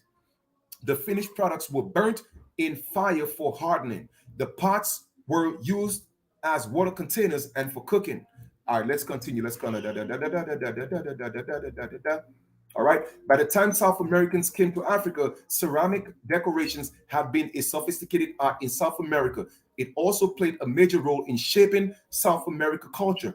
Every South American tribe devised a unique method of ceramic decoration. Okay. Members of each tribe were identified by its ceramic decorations. Ceramic decorations became symbols of tribal pride. Eventually, different cultures devised their own unique ceramic styles and decorations to distinguish themselves from earlier cultures and from contemporary cultures. The cultural role of ceramic decorations was adopted in what? The emerging ancient Egypt civilization. So therefore, we brought that to what's now called Kemet, ancient Egypt in Africa. But like I said, the concept of Egypt started in the Americas. That's why the first Egypt was in America. To this day, most African and indigenous South American tribes still use the ancient method to make pots and dishes. Each tribe has different and unique form of ceramic decorations in Africa and the Middle East. Circular clay pots and dishes are still one of the strongest indications of ancient Egyptian civilization. Let's go to religion. Okay, religion. Some form of religion existed in Africa long before South Americans came. The basis of this religion was the belief in the existence of a spirit world that ruled a spirit king called Amen. Okay, Amen. Let us read, my brothers and sisters. Pay attention. Regular religious ceremonies were conducted to appease the spirits. At the time that the South Americans first came to Africa, they had their own religion that was not unlike religion of Africa. Not unlike means that it was similar. That's what it means. The South Americans believed in the existence of a parallel reality. In other words, we had the concept of good and evil. We always knew that. All right. This parallel reality was right here on earth. Okay, the people who lived in the other reality could perceive this reality. However, the people who lived in this reality could not perceive the other reality. In other words, we always had a concept of the subconscious mind and the conscious mind. In other words, the conscious mind, the subconscious mind was the real world. And then the conscious mind is the illusionary world. Okay, so we always knew that. That has always been our religious so-called belief. Okay, let's read. Furthermore, they believed that the other reality was the real one, which was the reality of the subconscious one. Okay, this reality that humans lived in was an adventure. In other words, the illusion. Guess where that concept came from? It came from South America. Birth and death was a commute between the two realities. That's why I tell y'all there's no such thing as death. The gods live in other reality. The what? The gods, plural. The South Americans believe that people came from the real reality to this reality for what? Adventure, the experience. Guess where that whole concept came from? From us. From us. When a spirit decided to come to this reality, the physical body was accompanied by what? The ka, which is the spirit of the person. The ka stayed with the physical body throughout its life and was responsible for everything that went on in the physical body. That's why I tell you, you're not the body. You are the God in the body. Okay? Often the ka of the person could decide that it did not like this reality and choose to return to the real reality. Okay? They also believed that the people who lived in the other reality were not constrained by a physical being or by geography. In other words, we moved in the spirit, okay, or the soulful realm. They were everywhere at all times. That's why your Bible will tell you God is omnipotent, omnipresent. Where do you think all that concept came from? It came from South America, because that's what we believed. This set of beliefs resulted in the ancestor cult that formed the basis of their religion. The closest ancestors of a family acted as the link between the family in this reality and the gods in the real reality, which is the subconscious mind. These closest ancestors were the family demigods. Okay? The most distant ancestors were the detached, some manner, almost like a vapor. Religion was the cornerstone of South American culture. Religion dictated day-to-day life, and most cultural activities were done to appease spirits. Okay? So we did have religions, we just had a different concept of religion that dealt more with spirituality. Okay? There were trained religious people who could communicate with people and gods in the real reality, okay, through the use of some form of sign language. Okay, these soothsayers use religious sticks and rocks to communicate with spirits and gods in the real reality. So how can we give up our culture? That's us. The belief was that when the soothsayer summoned the people in the real reality, these spirits used the religious objects to transmit signals to the soothsayer. The soothsayer, in turn, would interpret those signals and deliver messages to the people in this reality. Because of this belief in a parallel reality, the South American did not fear death. Why do y'all think I'm so passionate and I have such a conviction of who we are and who I am? That's why I tell you, I'm not afraid to die. There's no such thing as death. It doesn't exist. That was not part of our culture. But these vampires came here and got y'all thinking that you could die and gave you these false gods to worship, thinking that you're going to some place. No, my brothers and sisters, that's not our culture. Okay? They celebrated death. We celebrated death because we knew we was going to a real reality to deal with the gods. The South Americans celebrated funerals of old people more than any other occasion. You feel me? When a person had lived a normal lifespan in this reality and returned to the real reality, there was a celebration. We did not moan. There was no such thing as moaning and good morning. No, we had a party. One unfortunate consequence of this set of belief was the emergence of human sacrifice in South America. Okay, because some people who say, listen, man, I'm ready to go. There was a sacrifice to the gods. Now, oracles. One of the cornerstones of South American Indian religion at the time they first came to Africa was the concept of an oracle. So guess who brought the oracles to Africa? The concept of oracle to Africa. We did, South Americans or America. The oracle was the embodiment of a powerful spirit. The oracle could be a stone statue, a wooden statue, or a clay statue, and it was the representation of a spirit. Everything that they told you is pagan, but they give you a Jesus and a Lord God in the Bible that ain't got nothing to do with you, and you think is real. Ask yourself why our people are suffering right now, because we stepped away from our culture. Okay, the spirit spoke through the statue to deliver this message to the supplicants. In most South American tribes, each village had its own oracle. All right. Anyway, we're gonna scroll down. We already read all that. Chieftain Kingdom oracles. They were made of gold, silver, and copper. All right. The South Americans believed that the oracles made of gold were the most powerful oracles. Oracles were routinely housed in special buildings. All right, we're gonna scroll down some more. Okay, y'all could read all that stuff for yourself. I'm just going and showing you who we are and what we have done for Africa. Okay, check this out. This talking oracle culture became a very powerful unifying political force in South America. It was in South America that the Europeans first saw the art of Ventriloquism.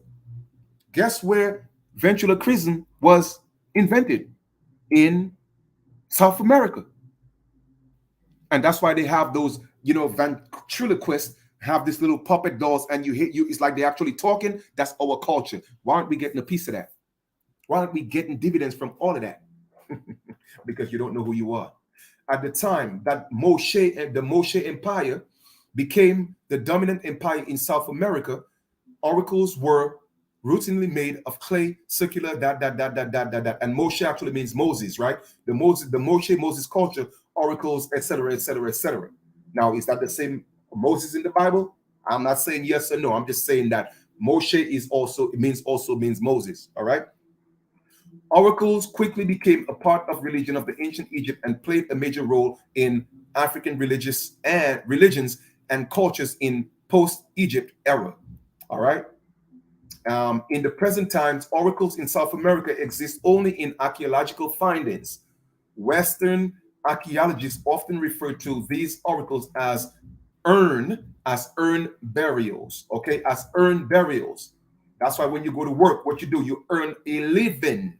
Okay, you earn a living and you work all week, you become weak, and then on the weekend, guess what? You get tired and your week end or your weakness end. And then because the weakness end, okay, you're so mad, then you got to go to work on Monday because you're moaning because why? You are earning. You are a living dead. But you know what, Chief? Let's continue. In some African cultures, in present times, the village oracle is still the cornerstone of traditional religion practices. Guess where it came from? The Americas. Talismans. One very important extension of the concept of an oracle was the concept of a talisman. A talisman in South America was a mini oracle that was owned by individuals, mostly old men and religious and political leaders. The talisman most often was the tail of a small animal with small leather work at the end. The talisman could also be a ring or a necklace. Individuals who owned talismans wore them each time they went outside the house. Talismans were worn particularly to religious and political functions. The talisman was supposed to protect the individual from harm, but could also be used to threaten or intimidate other individuals in case of an argument. All right, let's go to shrines. Another important element of South American Indian religion was the concept of a shrine. A shrine is a place deity. This place deity most often is a large shady tree or a group of small trees. In some cases, the place deity is a spot on a riverbank or a spot in a swamp or in cave or even under a rock. A shrine is the place where the original ancestor or ancestors of a tribe or a clan first lived before building houses in their final destination. Okay, so all that concept came from Africa as well. Okay, the tree or the rocks was sacred. All animals and even snakes living in the shrines were considered spirits of the ancestors and could not be harmed. That's why do you think they told you the snake is evil? Oh, the serpent is evil. But yet still Moses turned his rod into a serpent, and the Israelites were saved when they looked at the burning serpent. But yet still the serpent is evil. Okay. The talisman or clansman felt its spiritual connection to that spot. All right. The concept of a shrine took a firm root in the emerging culture of ancient Egypt. In other words, we took that to Africa. In spite of European influence, shrines continue to be a major part of the tribal culture in Africa. All right. Among most African tribes and among the few remaining South American Indian tribes, shrines continue to play a central role in that. In West Africa, the village shrine in most sacred places in the village. Also in West Africa, Okay. Burying the dead. Burying the dead was the big part of South American Indian culture.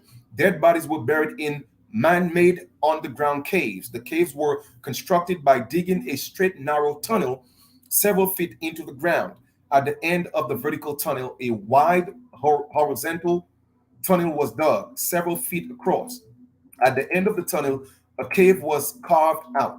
This cave was the grave, a mound of sand covered with a large clay pot marked the entrance to the grave. All right, so we could go read all that. You could read all that for yourself. All right, let's go to mummification.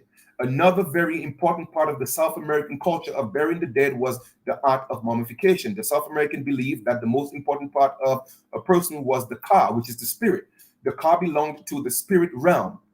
It accompanied the body throughout life. The ka was responsible for everything that occurred inside the human body during its life. The forces of the human world can sometimes force the ka to depart from the body, resulting in premature death of the body. The ancestral spirits in the other reality can also decide to recall the ka. So when I tell you things happen, take for instance, somebody died suddenly, it is because that person in the real reality, they recall the spirit, they want the spirit back, because what's happening in that body where the spirit is at, they don't like it and they want the spirit back. So that's why I tell people, when people transition, or there might be a sudden death or an accident and somebody died, all these things happen for a reason. Okay, for a reason. After death, the ka departed from the body and returned to the other reality. The ka, however, still needed to have access its earthly body. Every effort had to be made to preserve the corpse. Dead bodies of priests, rulers, and dignitaries were embalmed with chemical liquids that prevented the body from decaying for a long time. Before the embalming process, the dead body's brain, intestines, and other internal organs were removed in secretive religious ceremony. The brain was removed through the nose, and the intestines and organs were removed through the anus. The removal was done without any cut in the body. That's how skilled we were, man. Can you imagine taking the brain from the nose without cutting the body? Oh my goodness. The body was then treated with embalming chemicals and covered with a thin layer of clay. All right, the mummification clothes was woven. By the time the South Americans came to Africa, mummification was well established part of the pyramid civilization. Okay, man, I'm telling y'all, man. What else do we have? Pyramids. At some point in history of the great South American civilization, they started building pyramids over the graves of kings. Pyramids architecture was born. The pyramids symbolized the might of an empire. Very mighty and wealthy empires had several kings' graves with pyramids over them. Pyramid builders were manufactured and dried in the sun. The making of the boulders was the most difficult and time-consuming part of the pyramid building. The boulders were hoisted into place through the use of very sophisticated man-powered machines. Guess what? We had machines. The machines were made from wood and ropes. As the time went by, the pyramids became increasingly elaborate and sophisticated. When pyramid building became a regular activity, each tribe created a standing army of trained pyramid builders. Pyramid builders were revered. The South Americans believed that kings were buried in elaborate pyramids, turned into gods when they died. People who participated in pyramid building received reciprocal benefits. In time, pyramid building became the central part of South American Indian civilization. In fact, ancient South American civilization can be characterized as the pyramid civilization. It may be hard for people living in present times to understand why the South American Indians were so obsessed with constructing massive, ingenious structures to honor the dead. However, in the pyramid civilization, pyramid builders provided the challenge that led to development and a sense of unity, much the same way as war provides that. Most of the inventions that the ancient South Americans made were designed to support pyramid building efforts. Okay. The South American Indians built all the pyramids in where? In Africa themselves. Oh my goodness. Let us stop right here, man. I don't even have to continue. I could stop right here. Okay. My brothers and sisters, man, we have been played. Okay. We have been played. Let's read that again. The South American Indians built all the pyramids in Africa by whom? Themselves. Not even the Africans built it. We built it for them. It was largely because the secrecy behind the pyramid buildings, that the technology of the pyramid building has been lost to humanity, because we did not share that, not even with the Africans. When the South American Indians died out, the technology was lost, meaning that those that built the pyramids. By the time the South Americans first came to North Africa, the pyramid civilization in South America was at the height of its glory and in the beginning stage of North Africa. They had already built thousands of pyramids on their land. The South Americans started and completed the Khufu pyramid in time to bury Khufu. Khufu witnessed the technology, the technological marvel in which he was to be buried before he died. The Great Pyramid. There was one particular pyramid that the South American Indians talked about a lot. They called it the Great Pyramid, and it apparently was a major symbol of their civilization. The Great Pyramid was the climax of an increasingly sophisticated pyramid technology. They had just finished building the Great Pyramid when they came to Africa for the first time. Okay, for the first time. So if we came to Africa for the first time, how could we be from Africa? Man, they got y'all jacked up, man. It appears that the famine that forced them to cross the seas in search for food was caused in part by the amount of labor and resources that went into building the Great Pyramid. Some of the builders who came to build Khufu's pyramid were veterans of the Great Pyramid. What remains of the Great Pyramid in the present times in the jungles of present-day Peru. Peru. Peru, Peru, Peru, Peru. And then I got down it though. And then Peru, me though. Y'all better stop playing with Peru, man. What's wrong with y'all people? Y'all think I'm playing? I ain't come here to play no games. I ain't came here to play no games.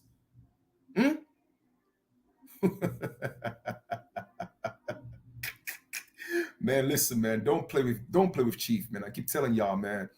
And guess what? My ancestors came and gave me all that stuff in visions even before I read all of this. All of this. That's why I'm so connected. Keep telling y'all gonna learn who I am, though. You're gonna learn who I am. Trust. Just watch. Just watch this story unfold, because this is just the beginning. This pyramid still remains humanity's most ingenious creation and the greatest testament to human ingenuity. The greatest of all time. Totemism. Another important cultural element of early South American civilization was the South American Indians introduced to ancient Egypt was the practice of totemism. Come on, man. Even totems were introduced to ancient Egypt, which is what's called Kemet. Okay? Check this out. Okay? It says what? Here we are. So we brought that into Egypt. A long list of anthropologists, historians, and missionaries have written extensively about totemism among the native South American Indians, totemism among native North American Indians in Africa, among the Australians, Aborigines, and in the Middle East. These anthropologists have also noted that the totemism does not exist anywhere outside of South Africa, North America, Africa, Australia, and the Middle East. In fact, the word totem originated from the Ojibwa dialect of the Algonquin stock of the North American Indians. That guy telling you, man, is just one America, man. A totem is an animal, plant, or blah, blah, that represents a mystical or a ritual bond of unity within a group. Man, let me tell y'all something, man. And guess what? Totemism originated in South America, quite possibly at the dawn of civilization. Totemism was first brought to the attention of Europeans when the Baroro tribesmen of South America uttered the now famous dictum, "We are the red Macos." You heard of the Maco Indians? That was us. Okay? Among some tribes of ancient South American, totemism existed in association with matrilineal descent and exogamy. Okay? Man, like I tell y'all, man, y'all better stop playing, man. Let us continue, man. Let us continue, because we know we brought that to Africa. Even it says what? Even what? Here we are. In the South American Indian introduced the concept of totemism to the ancient Egypt. From ancient Egyptians paintings, it appears that the falcon was the totem of the first South American who settled in Africa. Why do you think all the pharaohs and their gods are all the animals from America? Oh man, listen, I could stop right here. I could stop right here, right now. I could stop here right now and drop the mic. Somebody prove me wrong. All the gods of Kemet, the totems, guess where they originated? In South America. Man, listen, y'all think I'm playing. I don't know if y'all ready for this work. We about 2 hours now. We almost done. We almost done. Like I said, we had some reading to do. Let's read that again. Let's read that again, man. Let's read that again. Okay.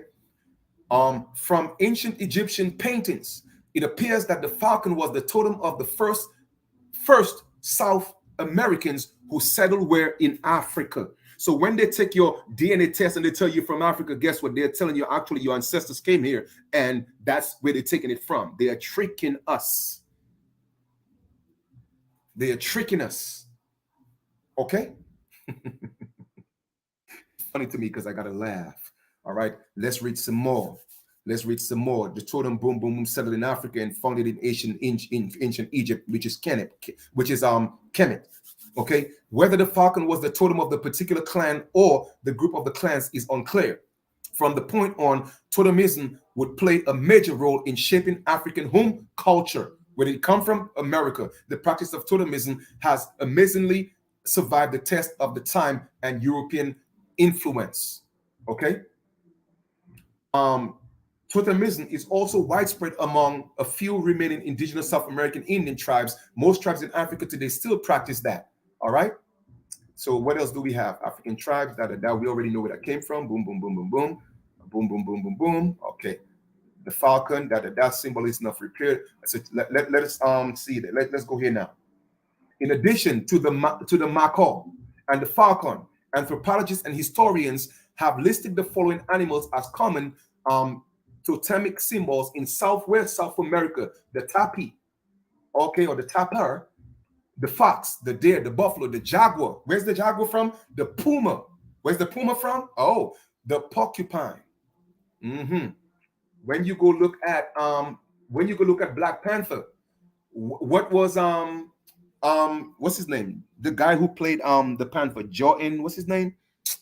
Man. Not what was his name? Not the one who died, but the one who played the American Jaguar. I forgot his name, man. He was going up with Steve Harvey's daughter. Somebody help me here, please. Because I don't really get into these people. Somebody help me out of here, please. With a name. Jordan something. Or something Jordan. But anyway, he was the Jaguar. What they were literally telling you is that the symbolism of the story was Africa, and yes, I know it was Jordan, but I forgot the full name.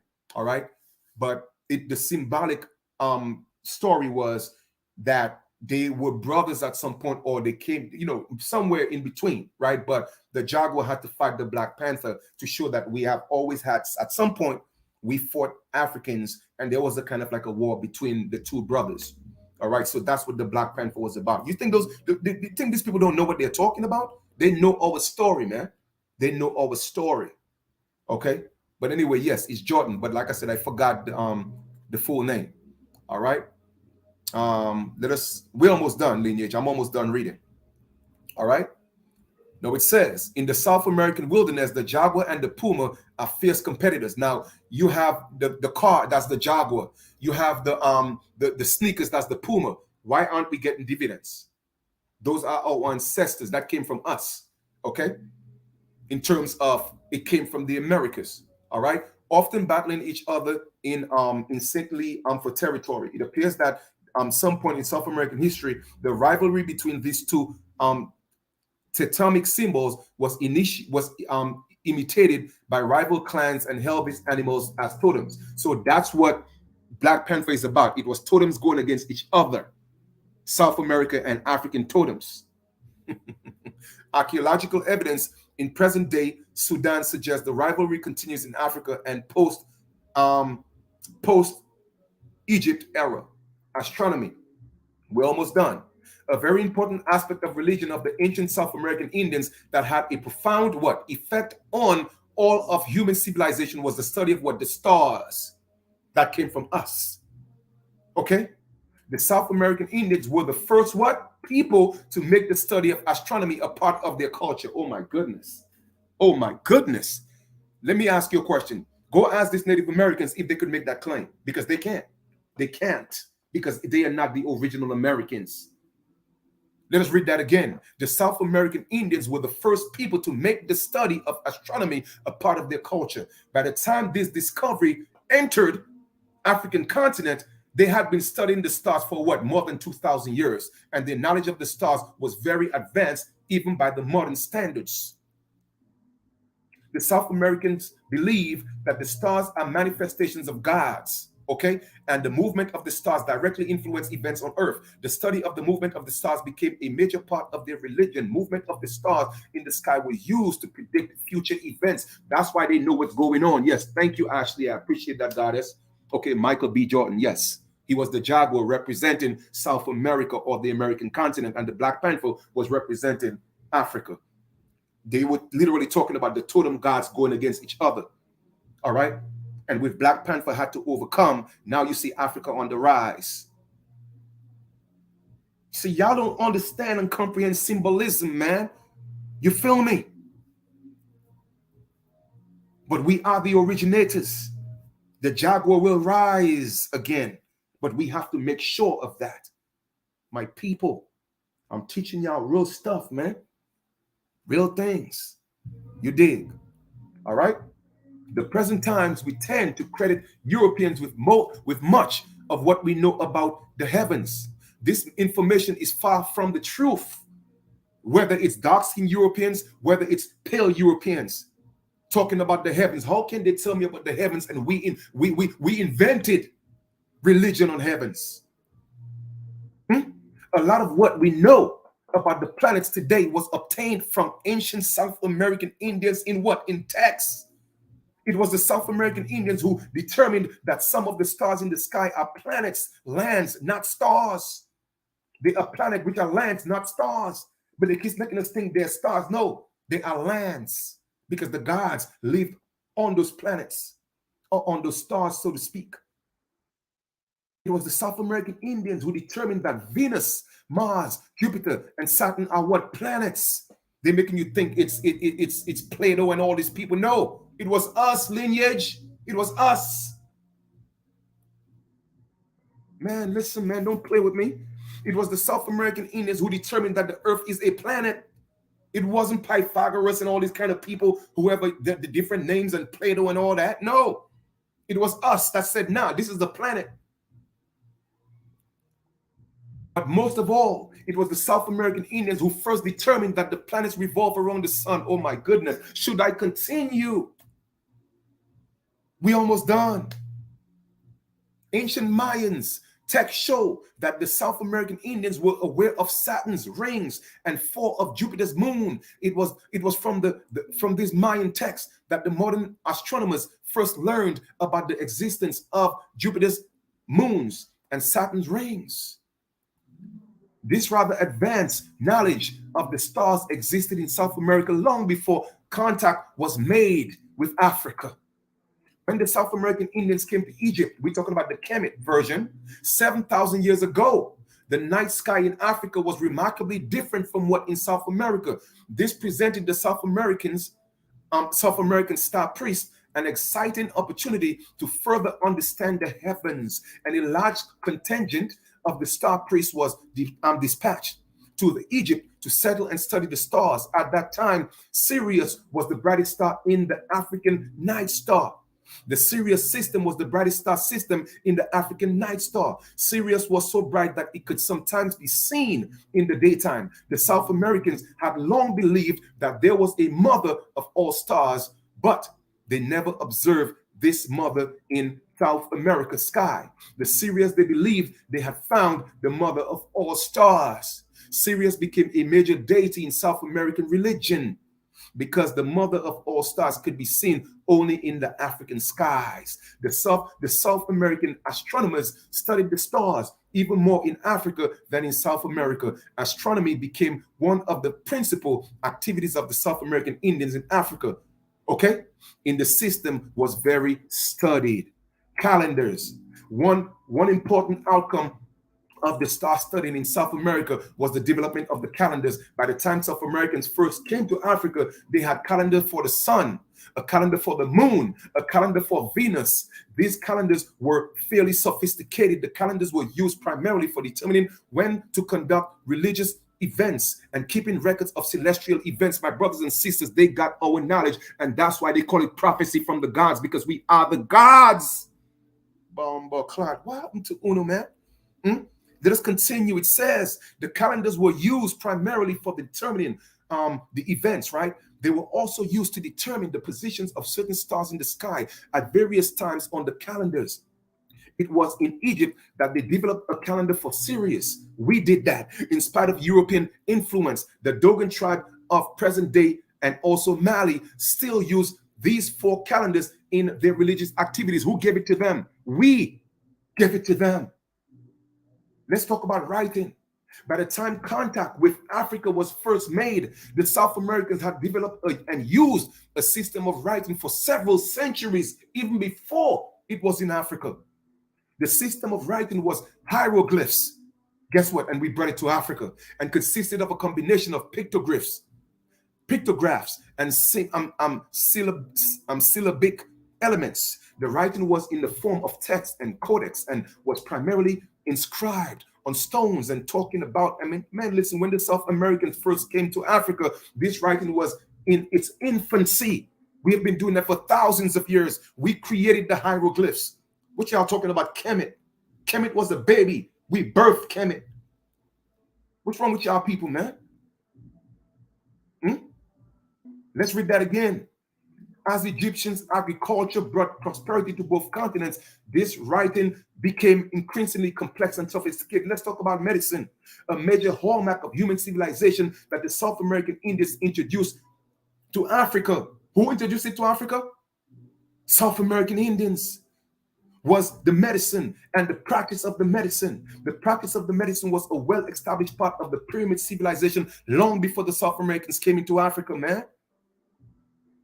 Come on, y'all read this for yourself. The medicine man. Let us read. Okay? I mean, y'all could read that for yourself. I'm just quoting and showing you the facts here, man. Let's read this again. The invisible people assured. Hold up. The invisible people. Hold up. Let me go back here for a second. I don't want to skip too much now. It was often the belief that the medicine man was possessed with a spirit from the other reality. All the treatments began with communication with the spirits. The treatment itself was sometimes accompanied by magic tricks. But now today, y'all afraid of that because why? They give you Jesus. Oh no, just pray. Jesus is going to take care of it. All right. Yeah. Wait on that.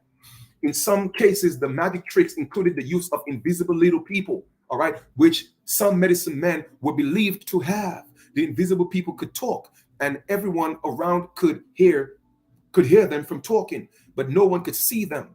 It was the medicine man himself who hid behind something and was talking in a disguised voice. The religious component and trickery were designated to inspire confidence in the patient. Okay, so what you see, the same way they give you an invisible Jesus, our ancestors created an invisible little person behind something to give you the confidence. Where do you think they got all that from?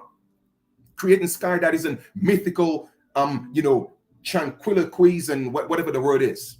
Okay, but anyway, you know what I'm talking about. I'm just hyped right now. The invisible people assured the patient that he or she would not die. This confidence sometimes helped this healing process. As the practice of the medicine progressed over time, the South American medicine man eventually crafted some plants that produce medicinal compounds in their leaves and roots. One of these crafted plants was very effective in treating headaches and body pains. South American Indians Indian medicine was very effective in all treating headaches and stomach aches and fevers. There's evidence in South America, North Africa, and West Africa that some form of surgery was practiced by South American Indian medicine men. The surgery may have started with the mummification of the dead. I mean, come on, man. Come on. Come on, man. Listen, what else do we have here? There is also evidence that the South American medicine man tried limb transplantation on the living. One fascinating medical practice that was originated. Come on, man. And that's the end of it, right? But the book has about 200 and something pages. They only gave us 50 pages, and I'm glad I got that much. So if you want to read the book, you could go ahead and buy the book yourself. It's called The Civilization and Ancient Egyptians, all right? And it's by Katanga A. Bongo. In the very first chapter, it talks about, let me show you what it talks about. It talks about the human evolution and the origin of civilization. So it's two different things. The human evolution, we're talking about humans, not man or man. We're talking about mankind, which is human. The human, the beast, the one they talk about that came from the Homo sapiens and the erectus and all this different monkey situation. Okay, they came from Africa. Yes, I did not come from a monkey. Okay, for you to believe that type of thing, and then yet still your Bible is telling you that God made man in his own likeness and image, then you would have to say that God is a monkey. I don't play these games. I'm not a beast. Okay, I'm not a human. I'm not a human. I'm a hueman. I'm a man, and mankind came through us, at least certain parts of us, and then the other parts was with animal genes, okay, or animal genetics, animal DNA. All right, man. I'm done. Yes, Michael B. Jordan. I appreciate that. Yes. Appreciate that. My brothers and sisters, I gave y'all 2 hours and 16 minutes. I know it was long. All right. I know it was long, but I had to finish this. Okay. I had to. I hope you appreciate this. Like I said, man, don't believe the hype. Okay. I'm giving you all the different pieces, putting it together. The next thing I'm going to do, I'm going to read about and show you where it was said that the ancestors of the Moors that came to America was the American Indians. And I could get that from two different sources. And also another book show you that Eve, the original Eve was Hue, H-U-E. But they will not tell you that. So we're going to get into all of that stuff. I appreciate love y'all, man, and y'all absolutely welcome. All right. So like I said, the ancestors came to me last night, not just an individual like they normally do, but they came as a council. It scared the soul out of me. All right. I was nervous. All right. I even told them, hey, listen, man, what if we're afraid? They said, don't be afraid. Okay. They gave me the permission, okay, to set up this foundation. And it's time to step up to reclaim our birthright. I got the get-go. All right. And that's something I've been wanting to do for years, but I got the confirmation from the counselor for our ancestors. So like I said, anybody who wants to be a part of that, please do me a favor. All right. Please do me a favor. Send me an email at Chief Kalinago Flying Eagle, okay, at gmail.com, or send me an inbox on Facebook if you are on Facebook. We are going to do some private video group sessions, and we're going to set up the foundation. We're going to get everything done. I already know how to do all of that. I already know how to do everything. What we don't know, we'll learn from each other, or we'll find a way. Our ancestors will provide it for us, because like I said, they gave me the get-go. All right. So we're going to make this happen, because it's time. It's time to set up the council. And that's why I know they came to me as the council, because they have always came to me individually. Okay. But the council came last night. It was 20 something of them. Like I said, I got up literally sweating. I got up nervous. I had to do a video to tell everybody what I just experienced. That's how real it was. Okay? So send me an email, send me an inbox, and let's do this. We ain't got nothing to be afraid of. Nothing. They got us. Nothing to be afraid of. Remember, death is not real. It's not real. It's an illusion. So it's our time to show the world that we know who we are.